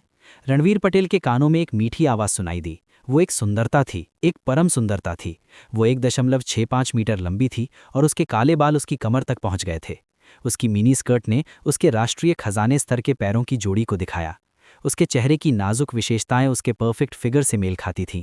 ईश्वर वास्तव में पक्षपाती था। उसके सामने वाली लड़की के पास वो सब कुछ था जिसका सपना हर महिला देखती थी। तुम यहाँ क्यों हो? रणवीर पटेल ने तुरंत उसके सामने की खूबसूरती को पहचान लिया। अपनी दुर्घटना से पहले करीना वॉरियर कासल के 9वें हाई स्कूल की स्कूल बेल थी। वो उसकी सहपाठी थी और वो उसका दिल जीतने में असफल रहा। बैडमास रणवीर, चाहे कुछ भी हो, हम सहपाठी हैं। कृपया एक बार मेरी मदद करें। तैमूर यहाँ है। उन्होंने अपनी आंखों के कोने से बाहर देखा और देखा कि एक 2 मीटर लंबा आदमी 3-4 लोगों के साथ उनकी ओर आ रहा था। पहले मेरे साथ आओ, मैं उस बड़े आदमी को नहीं हरा सकता। इसके साथ ही रणवीर पटेल ने करीना को 9 ड्रैगन्स हॉल में खींच लिया। चौथे भाई, आप अद्भुत हैं। आपको ये लड़की कहाँ से मिली? वो वास्तव में कुछ है। उस हे लॉन्ग को अंदर आने दो। उसने कहा था कि वो हमें लड़की दे देगा। मुझे उसकी परछाई भी नहीं दिखती। जावेद यादव ने जोर से कहा। दूसरे भाई, चलो पहले हमारे सामने के मामले से निपटते हैं। रणवीर पटेल ने मुस्कुराते हुए कहा। भैंग! 9 ड्रैगन हॉल का दरवाज़ा एक जोरदार आवाज़ के साथ खोला गया। बैडमास रणवीर, हमने हमेशा अपने काम पर ध्यान दिया है। जब आप कुछ दिन पहले मार्शल सिटी की दुनिया में नहीं आए थे तो मैंने आपकी किसी भी लड़की को नहीं छुआ। तुम आज मेरी लड़कियों को चुराने की कोशिश क्यों कर रहे हो? मास्टर मनीष, आपकी बड़ी जीप में आग लगा दी गई थी। ही लॉन्ग एक असहाय अभिव्यक्ति के साथ 9 ड्रैगन्स हॉल में चला गया। अपनी बात समाप्त करने के बाद उन्होंने महसूस किया कि आज 9 ड्रैगन्स हॉल में काफ़ी लोग थे। अभाग्यपूर्ण, वास्तव में अभाग्यपूर्ण। ये मेरा आखिरी दिन है कि मैं एक नया पत्ता पलटूंगा और वे मुझे आराम भी नहीं करने देंगे। रणबीर पटेल ने जोर से कहा। भाई मनीष, आप अपनी कार का सौदा स्वयं कर सकते हैं। मैं भाई तैमूर से बात करूंगा। अरे, तुमने किसी और की लड़की चुरा ली? बात करने के लिए क्या है? जावेद यादव जोर से हंस पड़े। लेकिन ये लड़की वास्तव में अच्छी है। अगर ये मैं होता तो मैं उसे भी चुरा लेता। तो क्या तैमूर? तीसरा भाई, क्या आप इस बड़े आदमी को जानते हैं? उन्होंने कहा। जावेद यादव ने जोर से पूछा, जैसे वो दुनिया को अराजकता में देखना चाहते हों। दूसरा भाई, मैंने आपको कई बार बताया है, शिष्टाचार शिष्टाचार। मैं तैमूर को नहीं जानता, लेकिन अगर वो कुरैशी फैमिली से है तो उसे कुरैशी बेग सिंह से संबंधित होना चाहिए। सुशील वर्मा ने लाफाइट का एक कौर पिया और मुस्कुराते हुए कहा। चलो पीते हैं। ये चौथे भाई की गलती है, उसे खुद इससे निपटने दें। जावेद यादव ने तैमूर की तरफ देखा और मुस्कुराते हुए कहा। कुरैशी फैमिली, चलो धीरे धीरे खेलते हैं। बैड एस रणबीर, हम सभी ने आपका नाम पहले सुना है। हालांकि जब आपने आज कुछ नहीं कहा तो आपने हमें स्पष्टीकरण क्यों नहीं दिया? तैमूर ने अपनी आंखें सिकोड़ दी क्योंकि उसने उस युवक को देखा जो उससे 10 साल से अधिक छोटा था। तुम सिर्फ एक बच्चे हो, तुम्हारी मुझसे लड़ने की हिम्मत कैसे हुई? आप मौत के लिए कह रहे हो। पा! एक आवाज के साथ बोतल गिर गई। रणबीर पटेल की इस हरकत से जावेद यादव और सुशील वर्मा समेत हर कोई दंग रह गया। ए बी टैच के बेटे, क्या तुम मुझे डराने की कोशिश कर रहे हो? तुम तीनों इस बेवकूफ को बाहर खींचो। उसके बाल सभी बड़े हो गए हैं, लेकिन वो बहुत मूर्ख है। रणबीर पटेल ने हाथ में टूटी बोतल को जमीन पर फेंक दिया। मेरे लाफाइट की क्या बर्बादी है? तीसरे भाई, मुझे मारो, क्या मैं सपना देख रहा हूं? चौथा भाई, अब इतना क्रूर क्यों है? जावेद यादव ने सुशील वर्मा से पूछा। दूसरे भाई, मुझे मारो, मुझे नहीं पता कि मैं सपना देख रहा हूं या नहीं। सुशील वर्मा ने आंखें खुली रख के कहा। पा! तीसरे भाई, क्या ये दर्द होता है? उन्होंने कहा। जैसे ही सुशील वर्मा ने अपनी बात समाप्त की, जावेद यादव की मोटी हथेली सुशील वर्मा के चेहरे पर आ चुकी थी। जावेद यादव के बेटे जावेद यादव हैं, तुमने सच में मुझे मारा? सुशील वर्मा दंग रह गए। वो चिल्लाते हुए जावेद यादव को जमीन पर पटक दिया। बैड एस रणबीर, हम सभी ने आपका नाम पहले सुना है। हालांकि जब आपने आज कुछ नहीं कहा तो आपने हमें स्पष्टीकरण क्यों नहीं दिया? तैमूर ने अपनी आंखें सिकोड़ लीं क्योंकि उसने उस युवक को देखा जो उससे 10 साल से अधिक छोटा था। तुम सिर्फ एक बच्चे हो, तुम्हारी मुझसे लड़ने की हिम्मत कैसे हुई? आप मौत के लिए कह रहे हो। पा! एक आवाज के साथ बोतल गिर गई। रणबीर पटेल की इस हरकत से जावेद यादव और सुशील वर्मा समेत हर कोई दंग रह गया। ए बी टैच के बेटे, क्या तुम मुझे डराने की कोशिश कर रहे हो? तुम तीनों इस बेवकूफ को बाहर खींचो। उसके बाल सभी बड़े हो गए हैं, लेकिन वो बहुत मूर्ख है। रणबीर पटेल ने हाथ में टूटी बोतल को जमीन पर फेंक दिया। मेरे लाफाइट की क्या बर्बादी है? तीसरे भाई, मुझे मारो, क्या मैं सपना देख रहा हूं? चौथा भाई, अब इतना क्रूर क्यों है? जावेद यादव ने सुशील वर्मा से पूछा। दूसरे भाई, मुझे मारो, मुझे नहीं पता कि मैं सपना देख रहा हूं या नहीं। सुशील वर्मा ने आंखें खुली रख के कहा। पा! तीसरे भाई, क्या ये दर्द होता है? उन्होंने कहा। जैसे ही सुशील वर्मा ने अपनी बात समाप्त की, जावेद यादव की मोटी हथेली सुशील वर्मा के चेहरे पर आ चुकी थी। जावेद यादव के बेटे जावेद यादव हैं, तुमने सच में मुझे मारा? सुशील वर्मा दंग रह गए। वो चिल्लाते हुए जावेद यादव को जमीन पर पटक दिया। आप वही हैं जिन्होंने मुझे मारने के लिए कहा था और अब आप मुझे दोष दे रहे हैं।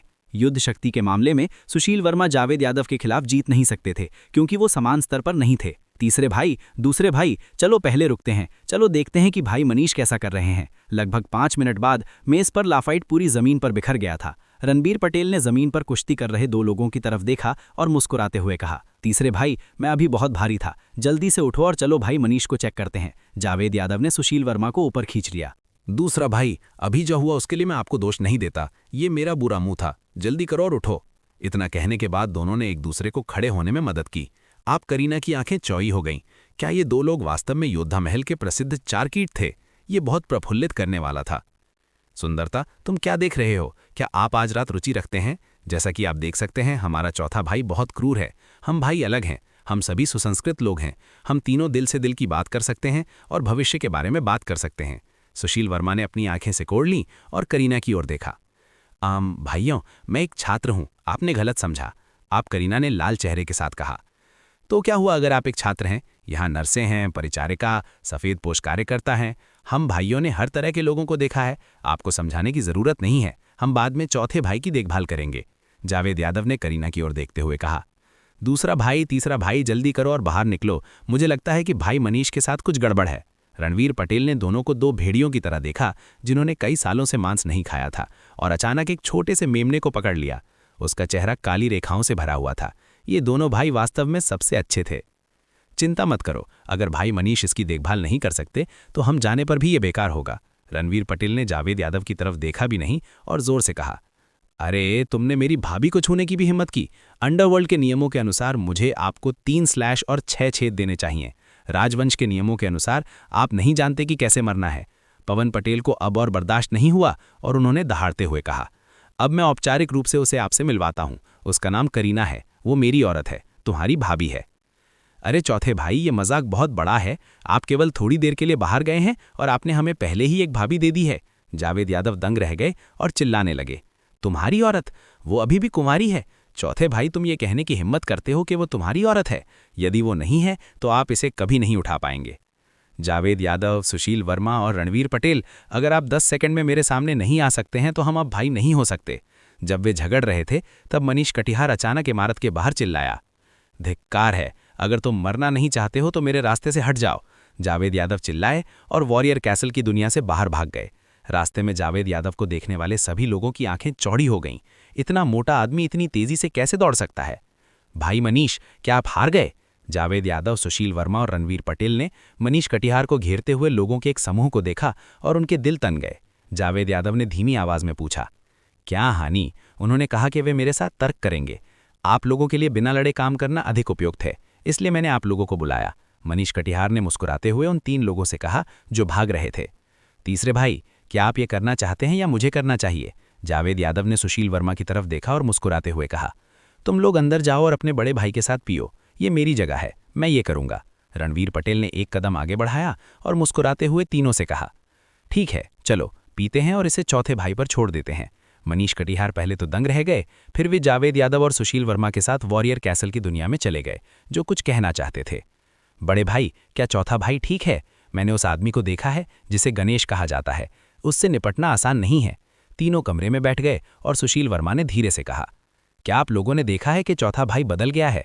कार दुर्घटना के बाद वो बहुत बदल गया है। मनीष कटिहार ने शराब की चुस्की ली और मुस्कुराते हुए कहा, योद्धा महल भविष्य में इस आदमी का होगा।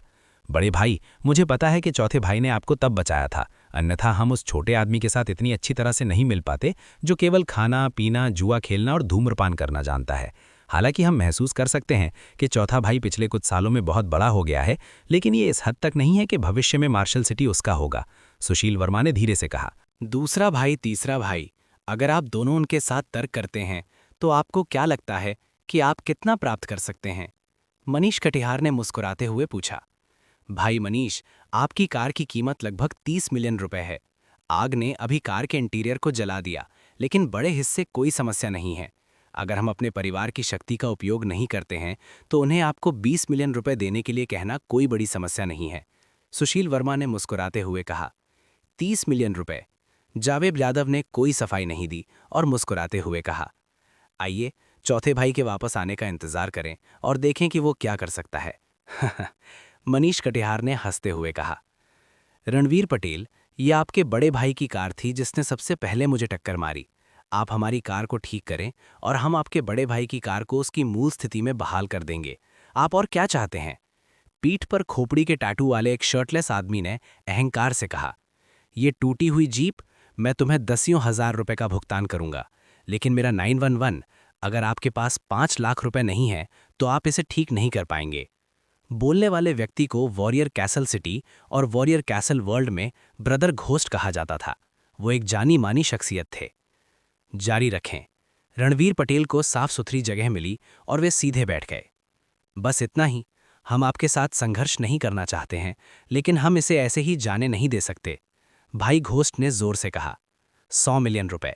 मैं आपको वॉरियर कैसल वर्ल्ड में 100 मिलियन रुपए तैयार करने के 3 दिन का समय दूंगा। समय आने पर मेरा बड़ा भाई पैसे लेने आएगा। रणवीर पटेल ने अपनी आंखें सिकोड़ लीं और कहा, बच्चे, क्या तुम एक कार दुर्घटना में पड़ गए और मूर्ख बन गए? भाई घोस्ट ने मुस्कुराते हुए कहा। उन्होंने कहा, मनीष कटिहार को बाहर आने के लिए कहो। यदि आप पैसा खोना नहीं चाहते हैं तो ये और भी अच्छा है। मनीष कटिहार को मेरी अंडरग्राउंड बॉक्सिंग रिंग में लड़ने के लिए कहो और ये मामला बट्टे खाते में डाल दिया जाएगा। FCK, आप वास्तव में सोचते हैं कि आप कुछ हैं? रणवीर पटेल धीरे से खड़े हो गए। यमन, चलो आपकी भूमिगत मुक्केबाजी रिंग के बारे में बात नहीं करते हैं। आपको क्या लगता है कि क्या होगा अगर मैं अभी सार्वजनिक सुरक्षा ब्यूरो के निदेशक दाई को फ़ोन करूं और उन्हें बताऊं कि उनका बेटा आपके फ्रीज़र में है? या मैं सॉन्ग वेई को बता सकता हूं कि आपके कंप्यूटर पर उसकी पत्नी और आपके कुछ अच्छे वीडियो हैं? आपको क्या लगता है क्या होगा? आप किस बारे में बात कर रहे हैं? मुझे समझ नहीं आ रहा है। भाई घोस्ट यमन दंग रह गया और उसका चेहरा अचानक बदल गया। वो इन बातों को कैसे जान सकता है? इस बच्चे को जिंदा नहीं छोड़ा जा सकता। मुझे मारने के बारे में मत सोचो। मैं पिछली बार नहीं मरा था और मुझे फिर से ऐसा मौका नहीं मिलेगा। रणवीर पटेल ने अपनी आंखें सिकोड़ लीं और कहा, भाई गणेश, जाओ पैसे तैयार करो। हमें नकदी पसंद है। 100 मिलियन। हमें बहुत सारे पैसे की ज़रूरत है। यदि आपके पास हुआ रुपए नहीं है तो हम अमेरिकी डॉलर या ब्रिटिश पाउंड स्वीकार कर सकते हैं, लेकिन जापानी येन नहीं। ये बहुत ज़्यादा है। कार को परिवहन के लिए उपयोग करने से गैस बर्बाद होगी। रणवीर पटेल ने बोलते हुए यमन के चेहरे को थपथपाया। फिर वो मुड़ा और योद्धा महल की ओर चला गया। जल्दी करो और कार को ठीक करने के लिए किसी को ढूंढो। अगर मेरे भाई की कार आधी रात से पहले ठीक नहीं की जा सकती है तो अतिरिक्त 10 मिलियन तैयार करें। मैं इसे स्वयं ठीक करने का एक तरीका ढूंढूंगा। भाई गणेश, हमें क्या करना चाहिए? रंग बिरंगे बालों वाले युवा गैंगस्टर ने सावधानी से पूछा। FCK, ये सब आपकी वजह से है। जल्दी करो और बड़ी जीप को ठीक करो, अन्यथा उस 10 मिलियन का भुगतान करने का एक तरीका खोजो। यदि आप इसे वहन नहीं कर सकते हैं तो आप स्वयं का विश्लेषण कर सकते हैं और इसे बेच सकते हैं। स्क्रैम, आप सभी स्क्रैम, यमन चिल्लाया। भाई ये हो गया। 3 दिन बाद पैसे इकट्ठे करने के लिए एक बड़ी कार चलाएं। मुझे जल्द ही स्कूल जाना है, इसलिए मेरे पास उस दिन आने का समय नहीं हो सकता है। जूलोंग हॉल खुल गया।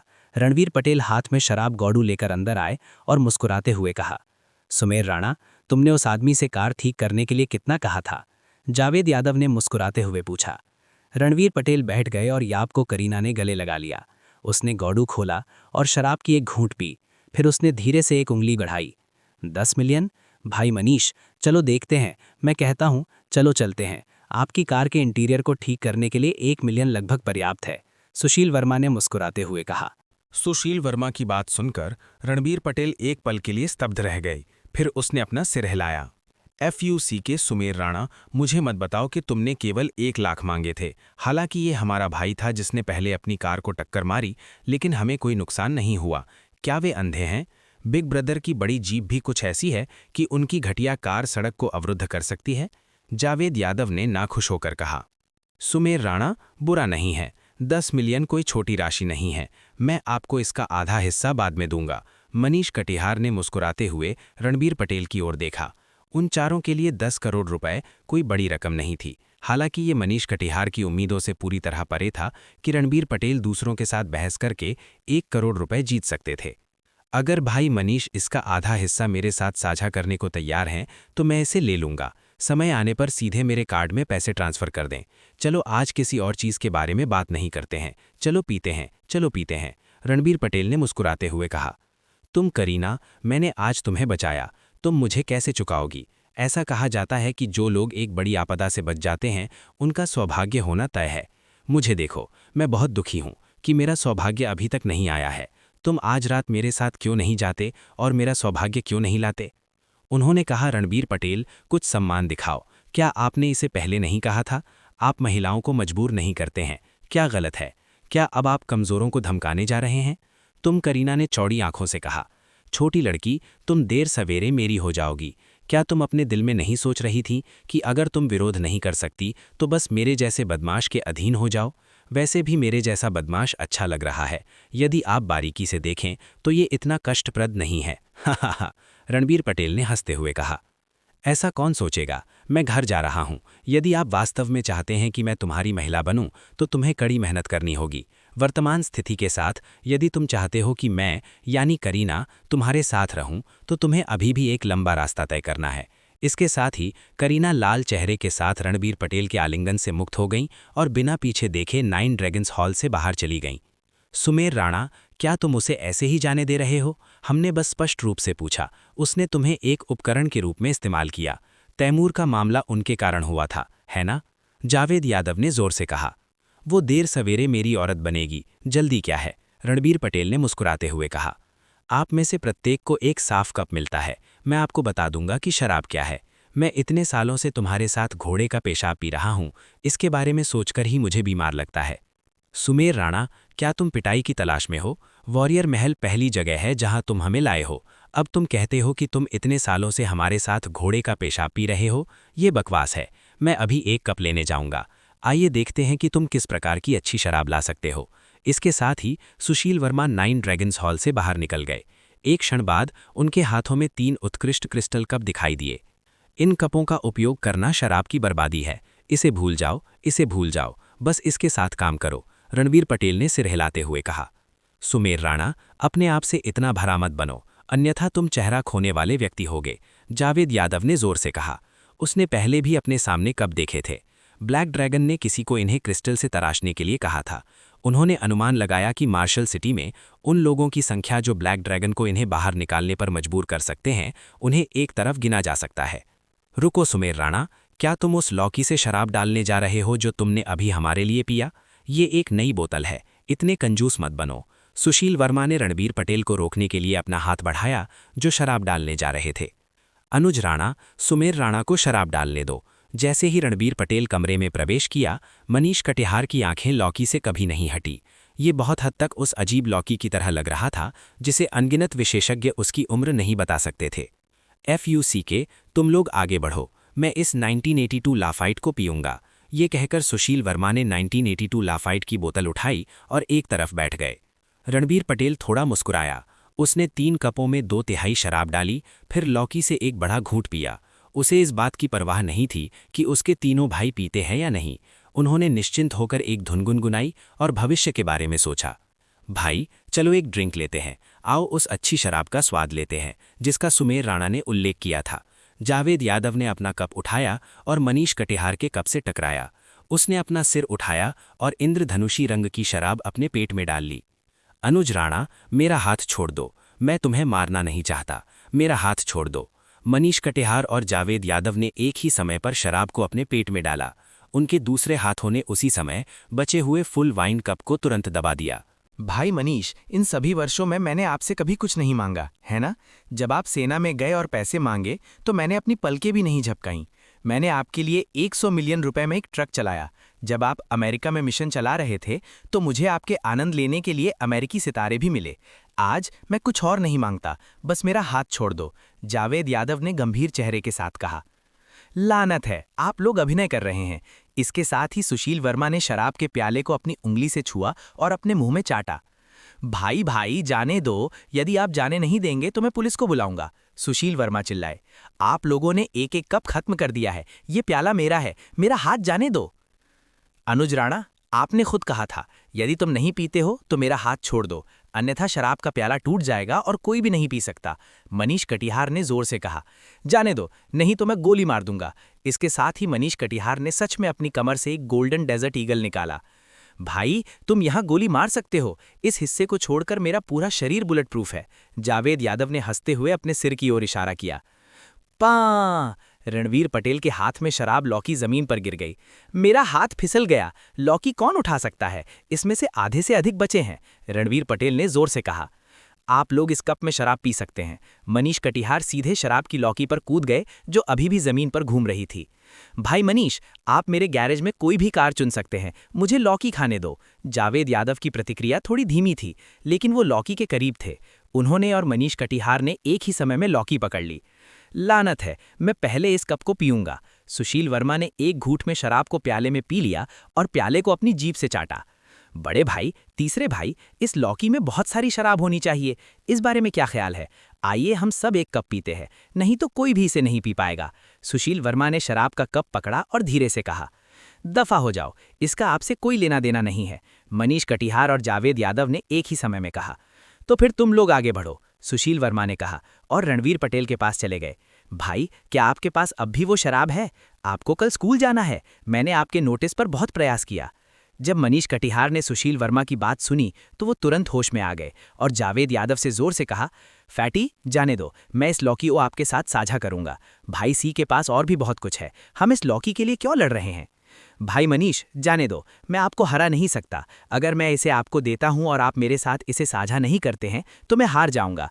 कौन जानता है कि भाई सी के पास इतनी स्वादिष्ट शराब है या नहीं? जावेद यादव ने जोर से कहा।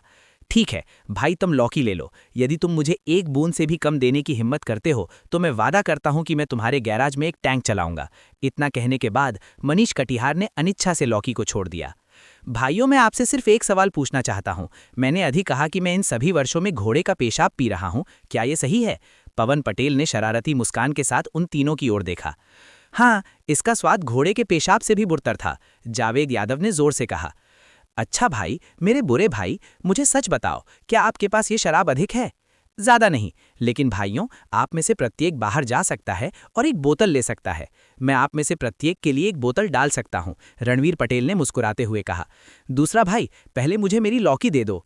चौथे भाई, मैं तुम्हें ये लौकी दे दूंगा, तुमने हम में से प्रत्येक के लिए एक बोतल डालने के लिए कहा था। इतना कहकर जावेद यादव बाहर भाग गए। बड़े भाई, तीसरे भाई, तुम लोग जल्दी करो और बोतलें ढूंढो। मुझे आज जल्दी वापस जाना है और रात को अच्छी नींद लेनी है।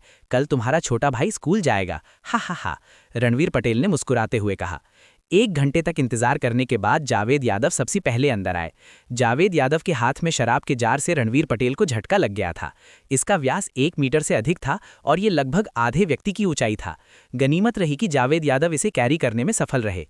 चौथे भाई, तुमने मेरे लिए एक बोतल डालने के लिए कहा था, मुझे बोतल नहीं मिल रही है, तुम इस शराब के जार को भर सकते हो। जावेद यादव की शर्ट पूरी तरह से भीग गई थी और उन्होंने हाफते हुए जोर से कहा। फैटी, रास्ता मत रोको। जब दोनों बात कर रहे थे, मनीष कटिहार एक शराब के जार में ले गए, जो जावेद यादव के शराब के जार से एक आकार बड़ा था। बिग ब्रदर, आपने भी इसे ओल्ड ज्यू से खरीदा था, है ना? मैंने इसे देखा और इसे हिलाया नहीं। जावेद यादव ने मनीष कटिहार की ओर देखते हुए कहा, जिसका चेहरा लाल हो गया था। चौथे भाई, मुझे बोतल नहीं मिल रही है, इस शराब के जार को भर दो। मनीष कटिहार ने जावेद यादव की तरह ही बात कही। अरे तुम दोनों बहुत बेशर्म हो, आपने कहा कि ये एक बोतल है, आपको एक बड़ा जार क्यों मिला? सुशील वर्मा ने आराम से कहा। तीसरे भाई, तुम्हारी बोतल कहाँ है? भाइयों, आइए एक नज़र डालते हैं। बेवकूफ़ मत बनो, इतनी अच्छी शराब के लिए हम बेवकूफ़ होंगे अगर हम इसे एक बूंद से नहीं भरते हैं। जावेद यादव ने जोर से कहा। तुम लोग थोड़ा अंदर आओ, मेरी बोतल जल्द ही आ जाएगी। सुशील वर्मा ने मुस्कुराते हुए कहा। देखो, ये यहाँ है। उन तीनों ने अपना सिर घुमाया और देखा कि 2 मांसल आदमी एक विशाल शराब का जार ले जा रहे हैं, धीरे धीरे उनके सामने चल रहे हैं। तीसरे भाई, तुम बेशर्म हो, ये वाइन जार ओल्ड ज्यू के वाइन पार्लर का खजाना है, आप इसे यहाँ क्यों लाए? बेशर्म। दूसरे भाई, तुम गलत हो, मेरा कम से कम एक शराब की बोतल है, ये आपके वाइन जार से बेहतर है। सुशील वर्मा ने अपने चेहरे पर आत्मसंतुष्ट भाव के साथ कहा। मेरे तीनों भाई वास्तव में मेरे बारे में बहुत अच्छा सोचते हैं। आपको क्या लगता है मेरे पास कितनी शराब है? रणवीर पटेल ने अपनी ठुड्डी रगड़ी और मुस्कुराते हुए कहा। तब हमें परवाह नहीं है, आपको इसे हमारे लिए भरना होगा। अगर आपको पैसे की ज़रूरत है तो आप इसके लिए दूसरे भाई से पूछ सकते हैं। यदि आप लोगों के साथ व्यवहार नहीं कर सकते हैं तो मैं इसे करूँगा।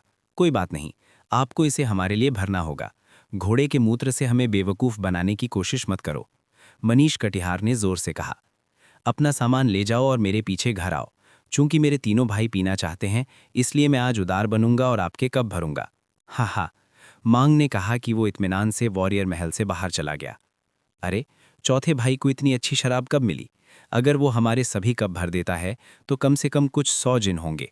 सुशील वर्मा ने आंखें चौड़ी करके कहा। ये सही है, मैं मूल रूप से इस वाइन जार से चौथे भाई को डराना चाहता था, लेकिन उसके पास वास्तव में बहुत अच्छी शराब थी। क्या ये सही नहीं है? वो इतने सालों से हमारी जैसी चीज़ें पी रहा है। अगर उसके पास इतनी अच्छी शराब है तो वो और कुछ कैसे पी सकता है? जावेद यादव ने अपना बड़ा सिर हिलाते हुए कहा। तुम इतनी परवाह क्यों करते हो? मैं वाइन जार को चौथे भाई में ले जाने में कुछ लोगों को ढूंढूंगा। वो अब इसे इस तरह एक बेवकूफ़ की तरह नहीं रख सकता। मनीष कटिहार ने ब्लैक ड्रैगन को खोजने जाते हुए कहा। थोड़ी देर बाद कई बड़े लोगों ने शराब के जार और शराब की बड़ी बोतल को दूर कर दिया। लिटिल ब्लैक, खड़े हो जाओ। क्या वो लोग चले गए? योद्धा महल की सबसे ऊपरी मंजिल पर एक महिला ने ब्लैक ड्रैगन से पूछा, जो जमीन पर घुटने टेक रहा था। वे सब चले गए हैं। मुझे नहीं पता कि वो लोग क्या करना चाहते हैं। फैटी और मनीष कटिहार को ओल्ड वाइन से एक वाइन जार मिला। सुशील वर्मा और भी बढ़ा चढ़ाकर पेश किए गए हैं। वो ओल्ड वाइन के खजाने को ले आया। ब्लैक ड्रैगन ने अतुल्य सम्मान के साथ धीरे से कहा, मुझे पता है, आपके लिए करने के लिए और कुछ नहीं है, वापस जाओ। महिला के बोलने के बाद ब्लैक ड्रैगन मुड़ा और दरवाज़ा ध्यान से बंद करते हुए चला गया। उन्होंने कहा, भूपेंद्र पटेल, आपका बेटा पिछली बार भाग्यशाली था, लेकिन मुझे नहीं पता कि वो भविष्य में इतना भाग्यशाली होगा या नहीं। महिला ने ज़बरदस्ती कहा। उसके हाथ में शराब का गिलास कुचल दिया गया था, लेकिन उसकी सफ़ेद येड जैसी त्वचा को बिल्कुल भी चोट नहीं लगी थी। भाई ड्रैगन, आप बहुत अच्छे हैं, मुझे और चाहिए। योद्धा महल के तहखाने में योद्धा महल की दुनिया के सितारे को नग्न कर दिया गया था और ब्लैक ड्रैगन उसके शरीर पर सरपट रहा था। हर बार जब ब्लैक ड्रैगन महिला को ऊपरी मंजिल पर देखता था, वो अपना गुस्सा निकालने के लिए तहखाने में जाता था। वो भयानक महिला, योद्धा महल की दुनिया की मैनेजर, मर गई। ऐसा था जैसे ये कल हुआ था और वो इसे अपने दिमाग से नहीं निकाल सकता था। भाई ड्रैगन, आप अभी बहुत अच्छे थे, लेकिन मुझे अभी भी और चाहिए। एक खूबसूरत महिला ब्लैक ड्रैगन पर झुकी और सम्मोहित हुई। यहाँ 1 मिलियन है, अपने कपड़े पहनो और बाहर निकलो। ब्लैक ड्रैगन के बोलने के बाद उसने धीरे धीरे अपने कपड़े पहनना शुरू कर दिया, जैसे कि उसके सामने सावधानीपूर्वक महिला मौजूद ही ना हो। 10 मिनट बाद दोनों एक के बाद एक तहखाने से बाहर चले गए। अपने शराब के कंटेनर नीचे रखो, आप वापस जा सकते हैं। कल सुबह यहाँ आओ और शराब ले जाओ। रणवीर पटेल की बात खत्म होने के बाद उन्होंने मनीष कटिहार और अन्य 2 को वहां से जाने का आदेश दिया। चौथे भाई, हम पर चालाकी मत करो, नहीं तो कल तुम मुसीबत में पड़ जाओगे, जावेद यादव ने दहाड़ते हुए कहा। उसने अपने शराब के जार को देखा और अपने होंठों को जमकर चाटा। प्रवेश नोटिस। हे, क्या ये कागज के इस टुकड़े के समान नहीं है जो भगवान तरुण ने मुझे तब वापस दिया था जब मैं 9 स्वर्गीय कलेशों को तोड़कर स्वर्गीय दरबार में चढ़ गया था? पवन पटेल मुस्कुराए बिना नहीं रह सके। आइए पहले इन शराबियों की शराब भरें। कुछ 100 किलोग्राम शराब देना बहुत दर्दनाक है। मुझे नहीं पता कि बची हुई शराब मेरे लिए 100 साल तक पीने के लिए पर्याप्त है या नहीं। इसे भूल जाओ, मैं अब और खेती नहीं करने जा रहा हूँ। मानव दुनिया में इतनी पतली आध्यात्मिक ऊर्जा के साथ भले ही मैं 10,000 वर्षों तक साधना करूं, मैं नवजात आत्मा चरण तक नहीं पहुंच पाऊंगा। चढ़ना असंभव है। मैं बस अपने जीवन के बाकी हिस्सों के लिए जीवन का आनंद लूंगा। इतना कहने के बाद रणवीर पटेल छत से नीचे आ गए। वो सीधे अपने कमरे में चला गया और सो गया। यामिनी, तुमने बहुत शराब पी ली है, क्या तुम मुझे चूमने नहीं देना चाहती? स्टार सॉवरेन, तुम बहुत शरारती हो, बस चुंबन उबाऊ है। मेरी छाती थोड़ी तंग है। स्टार सॉवरेन, यामिनी पर एक नज़र डालने में मेरी मदद करें। हार्ट रीडिंग स्टार सॉवरेन ने यामिनी के दलेर क्षेत्र की ओर अपना हाथ बढ़ाया। जैसे ही उसने उसे छुआ, उसके कानों में गुस्से से दहाड़ सुनाई दी। शाबाश हार्ट रीडिंग स्टार सॉवरेन, ऐसा लगता है कि आपके लिए मनुष्य दुनिया में निर्वासित होना बहुत आसान है। पुरुषों, हार्ट रीडिंग स्टार सॉवरेन को दक्षिणी स्वर्गीय द्वार पर लाएं। उसके शरीर और आत्मा को नष्ट करने के लिए 9 स्वर्ग दिव्य गर्जना का उपयोग करें। जेठ सम्राट चिल्लाया। जेठ सम्राट, मेरे साथ अन्याय हुआ है। रणवीर पटेल दहाड़ने लगे और अपने सपने से जाग गए। उनके पजामा सब भीगे हुए थे, यहाँ तक कि उनके बिस्तर पर बिस्तर भी भीग गया था। एक सपना? तो ये सिर्फ एक सपना था, रणवीर पटेल बुदबुदाया। नहीं, चूंकि मुझे मनुष्य दुनिया में निर्वासित कर दिया गया है, इसलिए मुझे हार्ट रीडिंग तकनीक का उपयोग नहीं करना चाहिए, ताकि जेठ सम्राट मेरे खिलाफ इसका इस्तेमाल ना करे। मैं ऐसा करने का जोखिम नहीं उठा सकता। Master Manish, master Javed, master Sushil, हमारे परिवार के युवा मास्टर पहले ही स्कूल जा चुके हैं। उन्होंने कहा कि आपकी चीजें पिछवाड़े में हैं, मेरे साथ आओ। जैसे ही वो बोल रहा था, पटेल परिवार का गृह स्वामी सावधानी से उन तीनों को पटेल परिवार के पिछवाड़े में ले गया। बड़े भाई, चलो शराब के जार खोलते हैं और इसका स्वाद लेते हैं। क्या ऐसा हो सकता है कि चौथे भाई ने हमें बरगलाने के लिए थोड़ा ठंडा पानी दिया हो? जावेद यादव ने अपने शराब के जार को छुआ और धीरे से कहा। बटलर, क्या आपके युवा मास्टर ने आपको कल इन शराब के जार में ठंडा पानी डालने के लिए कहा था, या क्या उसने आपको बाहर जाकर कुछ शराब खरीदने के लिए कहा था? मनीष कटिहार ने बटलर की ओर देखा और पूछा। जब हम सुबह उठे तो ये 2 शराब के जार और ये बड़ी शराब की बोतल पहले से ही हमारे पिछवाड़े में थी। यंग मास्टर ने विशेष रूप से हमें निर्देश दिया कि किसी को भी उन्हें छूने ना दें। उन्होंने कहा कि जब आप पहुंचे तो हमें उन्हें जल्दी से ले जाना चाहिए। पटेल परिवार के बटलर ने धीरे से कहा। बड़े भाई, दूसरे भाई, मैं शराब लेकर पहले छोड़ता हूं। सुशील वर्मा को स्ट्रॉ कहां से मिला ये किसी को नहीं पता था। उसने अपनी विशाल शराब की बोतल में एक छोटा सा छेद खोला और हल्के से चूसा। फिर उसने जल्दी से ढक्कन बंद कर दिया और शराब की बड़ी बोतल उठाने के लिए पटेल परिवार के 2 नौकरों को बुलाया। फक, दूसरे भाई का व्यवहार देखो, उसकी शराब असली होनी चाहिए। हम उसे जाने नहीं दे सकते। अगर हमारी शराब असली नहीं है तो कम से कम हम उसकी शराब पी सकते हैं। मनीष कटिहार ने सुशील वर्मा को रोका। बड़े भाई, आप क्या कर रहे हैं? मुझे जाने दो, मेरी बाद में मीटिंग है। मुझे नहीं पता कि मेरे चाचा मुझे कैसे सजा देंगे। मुझे जाने दो भाइयों, सुशील वर्मा ने जोर से कहा। आप सिर्फ परिवार नियोजन के उपनिदेशक हैं। 1 मिनट इंतजार करें। जब हम अपनी शराब का परीक्षण खत्म कर लेंगे तो हम आपको जाने देंगे। मुझे पुआल दें, मनीष कटिहार ने जोर से कहा। फैटी, हम पहले चलेंगे, अगर कुछ भी है तो आप मुझे घर पर पा सकते हैं। मनीष कटिहार ने एक छोटी सी घूंट ली और जल्दी से ढक्कन बंद कर दिया। उसने किसी और की तलाश नहीं की। उसने शराब की बड़ी बोतल उठाई और जाने के लिए मुड़ा। आप नहीं जा सकते, आप तब तक नहीं जा सकते जब तक कि मैं शराब का परीक्षण समाप्त नहीं कर लेता। जावेद यादव का दिल कड़ा हो गया। चौथा भाई, तुम अपने भाई को इस तरह धमका नहीं सकते। सोचते सोचते जावेद यादव ने मनीष कटिहार द्वारा सौंपे गए स्ट्रॉ को उठाकर धीरे से चूसा। चलो चलते हैं, अगर कुछ नहीं है तो मेरी तलाश मत करो, मुझे नशे में होने दो, जावेद यादव ने चेहरे पर अवर्णनीय खुशी के साथ कहा। भाई सुशील, शराब की बोतल और जार में क्या है? वे इतने खुश क्यों हैं? उन तीनों के जाने के बाद कुछ नौकरों ने बटलर की ओर देखा और पूछा। बटलर ने जावेद यादव द्वारा इस्तेमाल किए गए पुआल को उठाया और बिना इस बात की परवाह किए कि वो साफ है या नहीं। Young master, wine, wine. Butler इतना उत्साहित था कि वो बेहोश हो गया। बेशक पवन पटेल को स्वाभाविक रूप से यह सब नहीं पता था। वो अपने दुश्मन पर से जाग गया, नहाया और आज्ञाकारी रूप से 2 बुजुर्गों के साथ नाश्ता किया। उसके बाद उसने किसी को भी उसे विदा नहीं करने दिया और अकेले ही स्कूल की ओर चल पड़ा। ताकेशी विश्वविद्यालय संबद्ध हाई स्कूल। इस बच्चे की याददाश्त में कोई जानकारी नहीं है, बस लेना बेहतर है। अगर ऐसा ही चलता रहा तो मुझे नहीं पता कि हम कब पहुंचेंगे। रणवीर पटेल ने अपने सामने बस स्टॉप को देखा। रूट 888, वो अंतिम पड़ाव था। भाई की किस्मत हमेशा अच्छी रही है। हम यहाँ हैं, चलो चलते हैं। ताकेशी विश्वविद्यालय संबद्ध हाई स्कूल, यहाँ मैं आता हूँ। सुंदरियों, चीयर करो, मैं तुम्हें बचाने के लिए यहाँ हूँ। रणवीर पटेल ने सोचा और बस में कूद गए। बब्बा, भुगतान करें या भुगतान करें? जल्दी करो, तुम्हारे पीछे लोग हैं। ड्राइवर ने रणवीर पटेल की ओर देखा जो वापस जाना चाहते थे। कार्ड से भुगतान करें? FCK, मैं कोई पैसा नहीं लाया था। रणवीर पटेल ने फिर से किराया सूची को देखा। ताकेशी विश्वविद्यालय संबद्ध हाई स्कूल के लिए कोई फर्क नहीं पड़ता कि आप बस में कहीं से भी चढ़ें, किराया ही क्यों आन था। ये वास्तव में सस्ता था। हालांकि रणवीर पटेल के पास एक भी पैसा नहीं था। बब्बा, तुम कहाँ जा रहे हो? मुझे मत बताओ कि तुम धोखा देने की कोशिश कर रहे हो। ड्राइवर ने रणवीर पटेल को तिरस्कार की दृष्टि से देखा। ताकेशी विश्वविद्यालय संबद्ध हाई स्कूल के लिए। भाई, इस बारे में कैसा है? मैं इस बार जल्दी में बाहर आया और कोई पैसा नहीं लाया। मैं केवल कार्ड लाया था। अगली बार मैं टिकट खरीदूंगा, रणवीर पटेल ने काले चेहरे के साथ कहा। शर्मनाक, वास्तव में शर्मनाक। यहाँ तक कि जब वो अमर था तब भी वो इतना शर्मिंदा नहीं था। अंकल रुको, मैं बस से उतर जाऊंगा और पैसे लाऊंगा। अब और मत कहो। रणवीर पटेल ने उस ड्राइवर की ओर देखा जो बात जारी रखने वाला था। वो ये भी जानता था कि ड्राइवर उसे अपने दिमाग की पढ़ने की क्षमता से 1 घंटे के लिए शिक्षित करने के लिए तैयार है। वो अब इसे सहन नहीं कर सकता था। अगर वो लड़ने का जोखिम नहीं उठा सकता था तो वो बस छिप सकता था। अंकल, मैं इसके लिए भुगतान करूंगा। बेहतर होगा आप ड्राइविंग पर ध्यान दें। जब दोनों गतिरोध में थे तभी एक 15 वर्षीय लड़की पीछे से आई और सिक्के के स्लॉट में $1 डाल दिया। इसके बाद उन्होंने रणवीर पटेल को पीछे की ओर खींच लिया। खुला, दुनिया वास्तव में बहुत खुली है। इस लड़की ने वास्तव में मेरा हाथ पकड़ लिया। क्या तुम्हें नहीं पता कि पुरुष और महिलाओं को एक दूसरे को नहीं छूना चाहिए? खुला, मुझे ये पसंद है। हाँ, ये छोटी लड़की वास्तव में अच्छी दिखने वाली है। रणवीर पटेल ने उस लड़की की ओर देखा जिसने उसे पीछे बैठने के लिए खींच लिया। वो वास्तव में यान करीना के बराबर थी। हालांकि वो करीना से बड़ी नहीं थी, लेकिन उसकी युवा आभा पूरी तरह से करीना को पछाड़ रही थी। लिटिल तमन, तुम फिर से दूसरे लोगों के मामले में हस्तक्षेप कर रही हो। अगर तुम्हारी चाची जानती है तो वो निश्चित रूप से तुम्हें दोबारा शिक्षित करेगी। रणवीर पटेल की मदद करने वाली लड़की का नाम तमन था।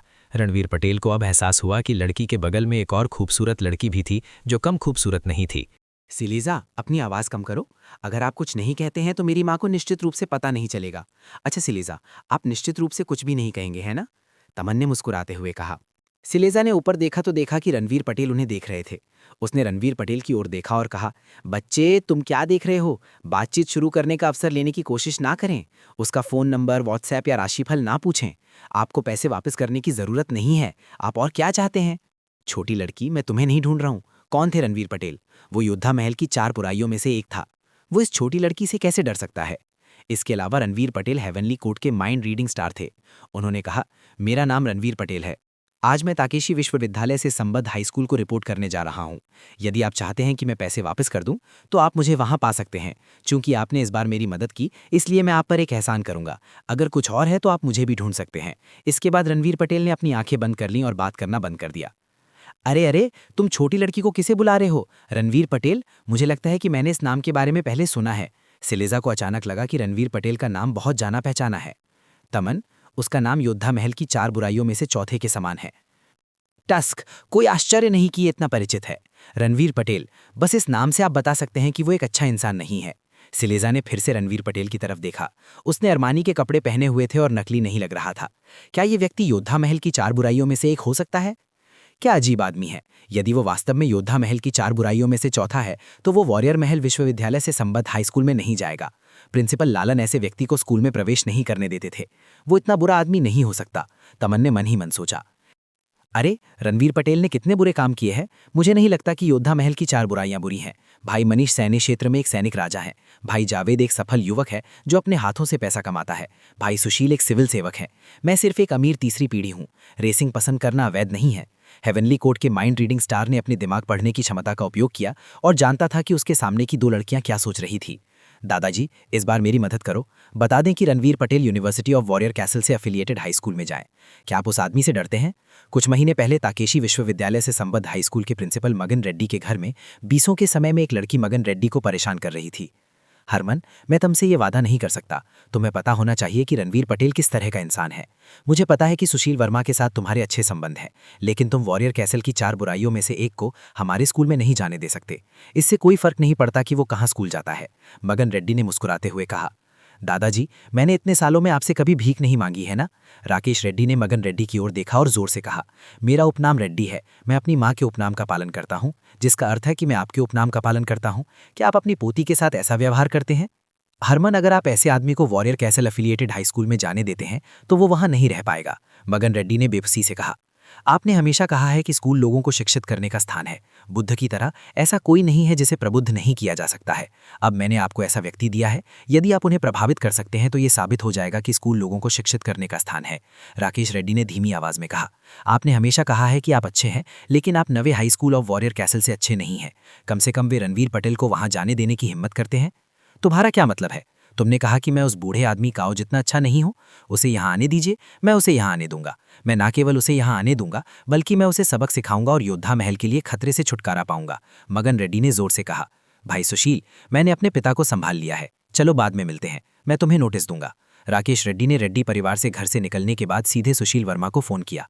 तीसरी मंजिल पर खड़े मगन रेड्डी ने अपनी पोती को घूरते हुए देखा। लड़की, तुमने मुझे मुसीबत में डाल दिया है। मैंने ये warrior castle affiliated high school से सीखा है। यदि आप उतरना चाहते हैं तो जल्दी करें। करीब 1 घंटे बाद कार एफिलिएटेड हाई स्कूल के गेट से 100 मीटर की दूरी पर रुकी। अरे, हम यहाँ हैं, सो मत, कार से उतरो। सिलेजा ने रणवीर पटेल की ओर देखा जो अभी भी सो रहे थे और उन्हें अपने पैर की नोक से लात मारी। उसने तमन को खींचा और कार से नीचे उतर गई। ताकेशी विश्वविद्यालय के एफिलिएटेड हाई स्कूल। ये कैरेक्टर बहुत साधारण है। जब मैं स्नातक हो जाऊंगा तो मैं उनके लिए एक नया लिखूंगा। रणवीर पटेल ने कार से उतरते हुए कहा। अरे अरे अरे रुको, हाँ मैं तुम्हारे बारे में बात कर रहा हूँ। जब रणवीर पटेल अंदर जाने वाले थे तो दरवाजे की बीप बज उठी और 3 सिक्योरिटी गार्ड ड्यूटी रूम से बाहर आ गए। आप इस स्कूल के छात्र नहीं हैं, तुम यहाँ क्या कर रहे हो? एक सिक्योरिटी गार्ड दौड़कर रणवीर पटेल के पास पहुंचा और जोर से पूछा, आप कैसे जानते हैं कि मैं स्कूल का छात्र नहीं हूँ? रणवीर पटेल दंग रह गए और जोर से पूछा। लड़के, तुम्हें बताना ठीक है, ताकेशी विश्वविद्यालय के संबद्ध हाई स्कूल के सभी छात्र अपने स्वयं के स्कूल बैच पहनते हैं। बैच पर सेंसर हैं। इसके अलावा क्या आप निगरानी कैमरा देखते हैं? ये दुनिया में सबसे उन्नत निगरानी उपकरण है। हमारे स्कूल के सभी शिक्षकों और छात्रों की जानकारी कंप्यूटर पर दर्ज की जाती है। यदि आपका प्रोफाइल चित्र कंप्यूटर द्वारा पहचाना नहीं जा सकता है तो गेट पर अलार्म बज जाएगा। लड़के, जहां तुम्हें जाना है वहां जाओ, सुरक्षा गार्ड ने जोर से कहा। मैं तुम्हें याद रखूंगा। ये मेरी प्रवेश सूचना है। मैं अब इस स्कूल का छात्र हूं, लेकिन मैंने अभी तक सभी प्रक्रियाएं पूरी नहीं की हैं। रणवीर पटेल सिक्योरिटी गार्ड से बहस नहीं करना चाहते थे और उन्होंने सीधे अपना एडमिशन नोटिस निकाल लिया। हा, बच्चे, तुमने सब कुछ तैयार कर लिया है। क्या तुम जानते हो कि अब कौन सा महीना है? अप्रैल। मैं आपको कुछ ज्ञान देता हूँ। मूल रूप से भारत के सभी स्कूल सितंबर में शुरू होते हैं। यहाँ से बाहर चले जाओ। यदि तुम कोई और परेशानी पैदा करते हो तो मैं तुम्हें सीधे पुलिस स्टेशन में बंद कर दूंगा। सुरक्षा गार्ड ने हार नहीं मानी। मगन रेड्डी कहाँ है? उसे बाहर आने के लिए कहो। उसने ही मुझे ये दिया था। सिक्योरिटी विभाग से विराट रेड्डी। मैं इसे याद रखूंगा। आपको मेरा नाम भी याद रखना चाहिए। मैं रणवीर पटेल हूँ। रणवीर पटेल ने अपनी आंखें मूंद लीं और विराट रेड्डी से कहा, विराट रेड्डी, क्या हुआ? जब वे बहस कर रहे थे, 40 साल की एक महिला ने अपनी कार स्कूल में ले गई और गेट पर चली गई। निर्देशक मीरा, इस बटोरे ने एक नकली प्रवेश पत्र लिया और स्कूल में जबरन प्रवेश किया। हमने उसे रोका और उसका पीछा करने वाले थे। विराट रेड्डी ने महिला को चलते हुए देखा और मुस्कुराते हुए कहा, क्या आप रणवीर पटेल हैं? क्या वो छात्र है जो 9वें हाई स्कूल से भारत के रेनमैन विश्वविद्यालय के संबद्ध हाई स्कूल में स्थानांतरित हो गया है? मेरी ने रणवीर पटेल से पूछा। उन्होंने आपको फर्जी प्रवेश पत्र क्यों दिया? ये लोग बहुत बुरे हैं। उन्होंने कहा, मैं रणवीर पटेल हूं। मैं कुछ समय के लिए 9वें हाई स्कूल में रहता था। क्या मुझे अब भर्ती किया जा सकता है? रणवीर पटेल ने अपनी आंखें मूंद ली और विराट रेड्डी से कहा, थोड़ा बुरा, हम अभी गलत थे। हम विराट रेड्डी को दोष नहीं देते क्योंकि स्कूल के अपने नियम हैं। आज जो हुआ उसके लिए मैं माफ़ी मांगता हूं। मैं विराट रेड्डी और अन्य लोगों से भी आपसे माफ़ी मांगने के लिए कहूँगा। मेरी ने मुस्कुराते हुए कहा, प्रिंसिपल लालन ने मुझे आपसे स्थानांतरण के बारे में बताया। बाद में उन्होंने कहा कि आप एक कार दुर्घटना में थे। ये काफ़ी गंभीर लग रहा था, इसलिए मैंने सुरक्षा विभाग को आपके स्थानांतरण के बारे में नहीं बताया। अब आपका शरीर कैसा है? मैं पूरी तरह से ठीक हो गया हूँ, अन्यथा मैं स्कूल नहीं आता। रणवीर पटेल ने मुस्कुराते हुए कहा, निर्देशक मीरा, आप जैसे निर्देशक को देखना दुर्लभ है जो एक छात्र के सामने अपनी गलतियों को स्वीकार करने के लिए पहल करने को तैयार हैं। आपको अपनी गलतियों को स्वीकार करना चाहिए। नियमों के बिना कुछ भी हासिल नहीं किया जा सकता है। मुझे ये भी उम्मीद है कि आप स्कूल के नियमों का पालन कर सकते हैं। अब मेरे साथ डीन के कार्यालय में आएं और इस वर्ष के लिए अपनी ट्यूशन, पाठ्यपुस्तकों और कपड़ों का भुगतान करें, फिर प्रवेश प्रक्रियाओं से गुजरें। मेरी ने मुस्कुराते हुए कहा, मैं वास्तव में माइंड रीडिंग का उपयोग नहीं कर सकता। मुझे धोखा दिया गया है। ये महिला वास्तव में चालाक है। यदि आप मुझसे माफ़ी मांगते हैं तो भविष्य में स्कूल के नियमों का उल्लंघन करने पर मुझे दंडित करना आसान होगा। रणवीर पटेल होश में आ गए। निर्देशक आनंद, क्या हम कार्ड से भुगतान कर सकते हैं? रणवीर पटेल ने धीमी आवाज़ में पूछा। वो नहीं चाहता था कि बस की घटना दोबारा हो। आप कार्ड से भुगतान कर सकते हैं। इसकी कुल लागत 3,31,500 रुपये है। आपके पास पर्याप्त होना चाहिए, है ना? मेरी ने मुस्कुराते हुए कहा, 3 लाख रुपए योद्धा महल के 4 कीड़ों के लिए समुद्र में एक बूंद थी। ये पर्याप्त होना चाहिए। अगर ऐसा नहीं है तो मैं कुछ और सोचूंगा। रणवीर पटेल ने धीमी आवाज़ में कहा और मेरी के पीछे पीछे डीन के ऑफिस तक चले गए। थोड़ा बुरा, मैं आपको स्कूल के नियमों का एक सामान्य विचार देता हूँ। हर छात्र के पास प्रवेश के दिन से 12 अंक होंगे। ड्राइविंग लाइसेंस की तरह यदि आप स्कूल के नियमों का उल्लंघन करते हैं तो अंक काट लिए जाएंगे। उदाहरण के लिए, यदि आप देर से आते हैं तो 1 अंक काट लिया जाएगा। यदि आप लड़ाई में पड़ते हैं तो 6 अंक काट लिए जाएंगे। यदि आप किसी परीक्षा में अंतिम स्थान पर हैं तो 1 अंक काट लिया जाएगा। सभी 12 अंक काट लेने के बाद स्कूल को आपको निष्कासित करने का अधिकार है। मेरी ने मुस्कुराते हुए कहा, ये हमारे स्कूल के नियम हैं। उनमें से लगभग 180 हैं। यदि आप अन्य नियमों का उल्लंघन करते हैं जो स्कूल के नियमों में नहीं हैं तो स्कूल मामले की गंभीरता के अनुसार अंक काट लेगा। मुझे पता है। मैं निश्चित रूप से स्कूल के नियमों का अच्छी तरह से अध्ययन करूंगा। रणवीर पटेल ने स्कूल के नियमों को लेकर अपने बगल वाली टेबल पर रख दिया। उन्होंने कहा, वित्त विभाग के पास जाकर भुगतान करें, फिर जानकारी एकत्र करने के लिए सूचना विभाग में जाएं और स्कूल बैच के लिए आवेदन करें। उसके बाद छात्रावास प्रबंधन विभाग में जाएं। वे आपके रहने के लिए जगह की व्यवस्था करेंगे। उसके बाद मेरे पास आओ और मैं तुम्हारे लिए एक कक्षा की व्यवस्था करूंगा। मीरा ने रणवीर पटेल की तरफ देखा और मुस्कुराते हुए कहा, आज आपका यहाँ पहला दिन है। जब तक आप नहीं लड़ेंगे मैं आपके फ़ोन कॉल से अंक नहीं काटूंगा। जल्दी करो और औपचारिकताओं से गुजरो। मेरी ने कहा कि रणवीर पटेल चले गए। लानत है, मुझे स्वर्गीय न्यायालय में ड्यूटी पर रहने के लिए स्वर्गीय क्षेत्र में जाने की आवश्यकता नहीं थी। रणवीर पटेल कोसने के अलावा कुछ नहीं कर सके। वो मुड़ा और वित्त विभाग की ओर चल दिया। प्रिंसिपल लालन, रणवीर पटेल आ जाए। मीरा ने रणवीर पटेल को जाते हुए देखा और सीधे मगन रेड्डी के ऑफिस में चले गए। वो किसी परेशानी में नहीं पड़ा है ना? मगन रेड्डी पहले तो स्तब्ध रह गए और फिर पूछा। उन्होंने कहा, कार दुर्घटना के दिन मैंने योगेंद्र रायचंद से फ़ोन पर बात की थी। उन्होंने कहा कि इस बच्चे को बचाया नहीं जा सकता। मुझे उम्मीद नहीं थी कि वो इतनी जल्दी ठीक हो जाएगा। योगेंद्र रायचंद, ये आदमी, वो किसी भी परेशानी में नहीं पड़ा। बात सिर्फ इतनी है कि जब मैंने स्कूल में प्रवेश किया तो मैंने सुरक्षा को पहले से सूचित नहीं किया था। विराट रेड्डी ने उसे रोका और वे झगड़ने लगे। मेरी ने मगन रेड्डी को घटना का विवरण बताया। जोयाना अभी भी बहुत सीधी है, मैंने उसे कितनी बार बताया है। बढ़िया, अब वो इतनी बड़ी मुसीबत में पड़ गया। मगन रेड्डी ने बेबसी से उसके सिर को छुआ और कहा, रूहे, बाद में जोयाना को ढूंढो और उसे वित्त विभाग से इस महीने का वेतन वापस लेने के लिए कहो। फिर वित्त विभाग से 1 लाख रुपए निकालने के लिए कहें, ताकि वो कुछ समय के लिए अपने गृहनगर वापस जा सके और लेट जाए। मुझे आशा है कि अभी बहुत देर नहीं हुई है। प्रिंसिपल, मुझे नहीं लगता कि रणवीर पटेल उतने बुरे हैं जितने वॉरियर कैसल में अफवाहें कही जाती हैं। मैंने बस उसके साथ लापरवाही से बात की और महसूस किया कि ये छोटा लड़का बुरा नहीं है। मेरी ने मुस्कुराते हुए कहा। मगन रेड्डी ने योद्धा महल के 4 कीटों के तरीकों के बारे में सोचा और अपना सिर हिलाया और कहा, यही कारण है कि योद्धा महल के 4 कीट इतने डरावने हैं। जाओ और इसे जल्दी से करो।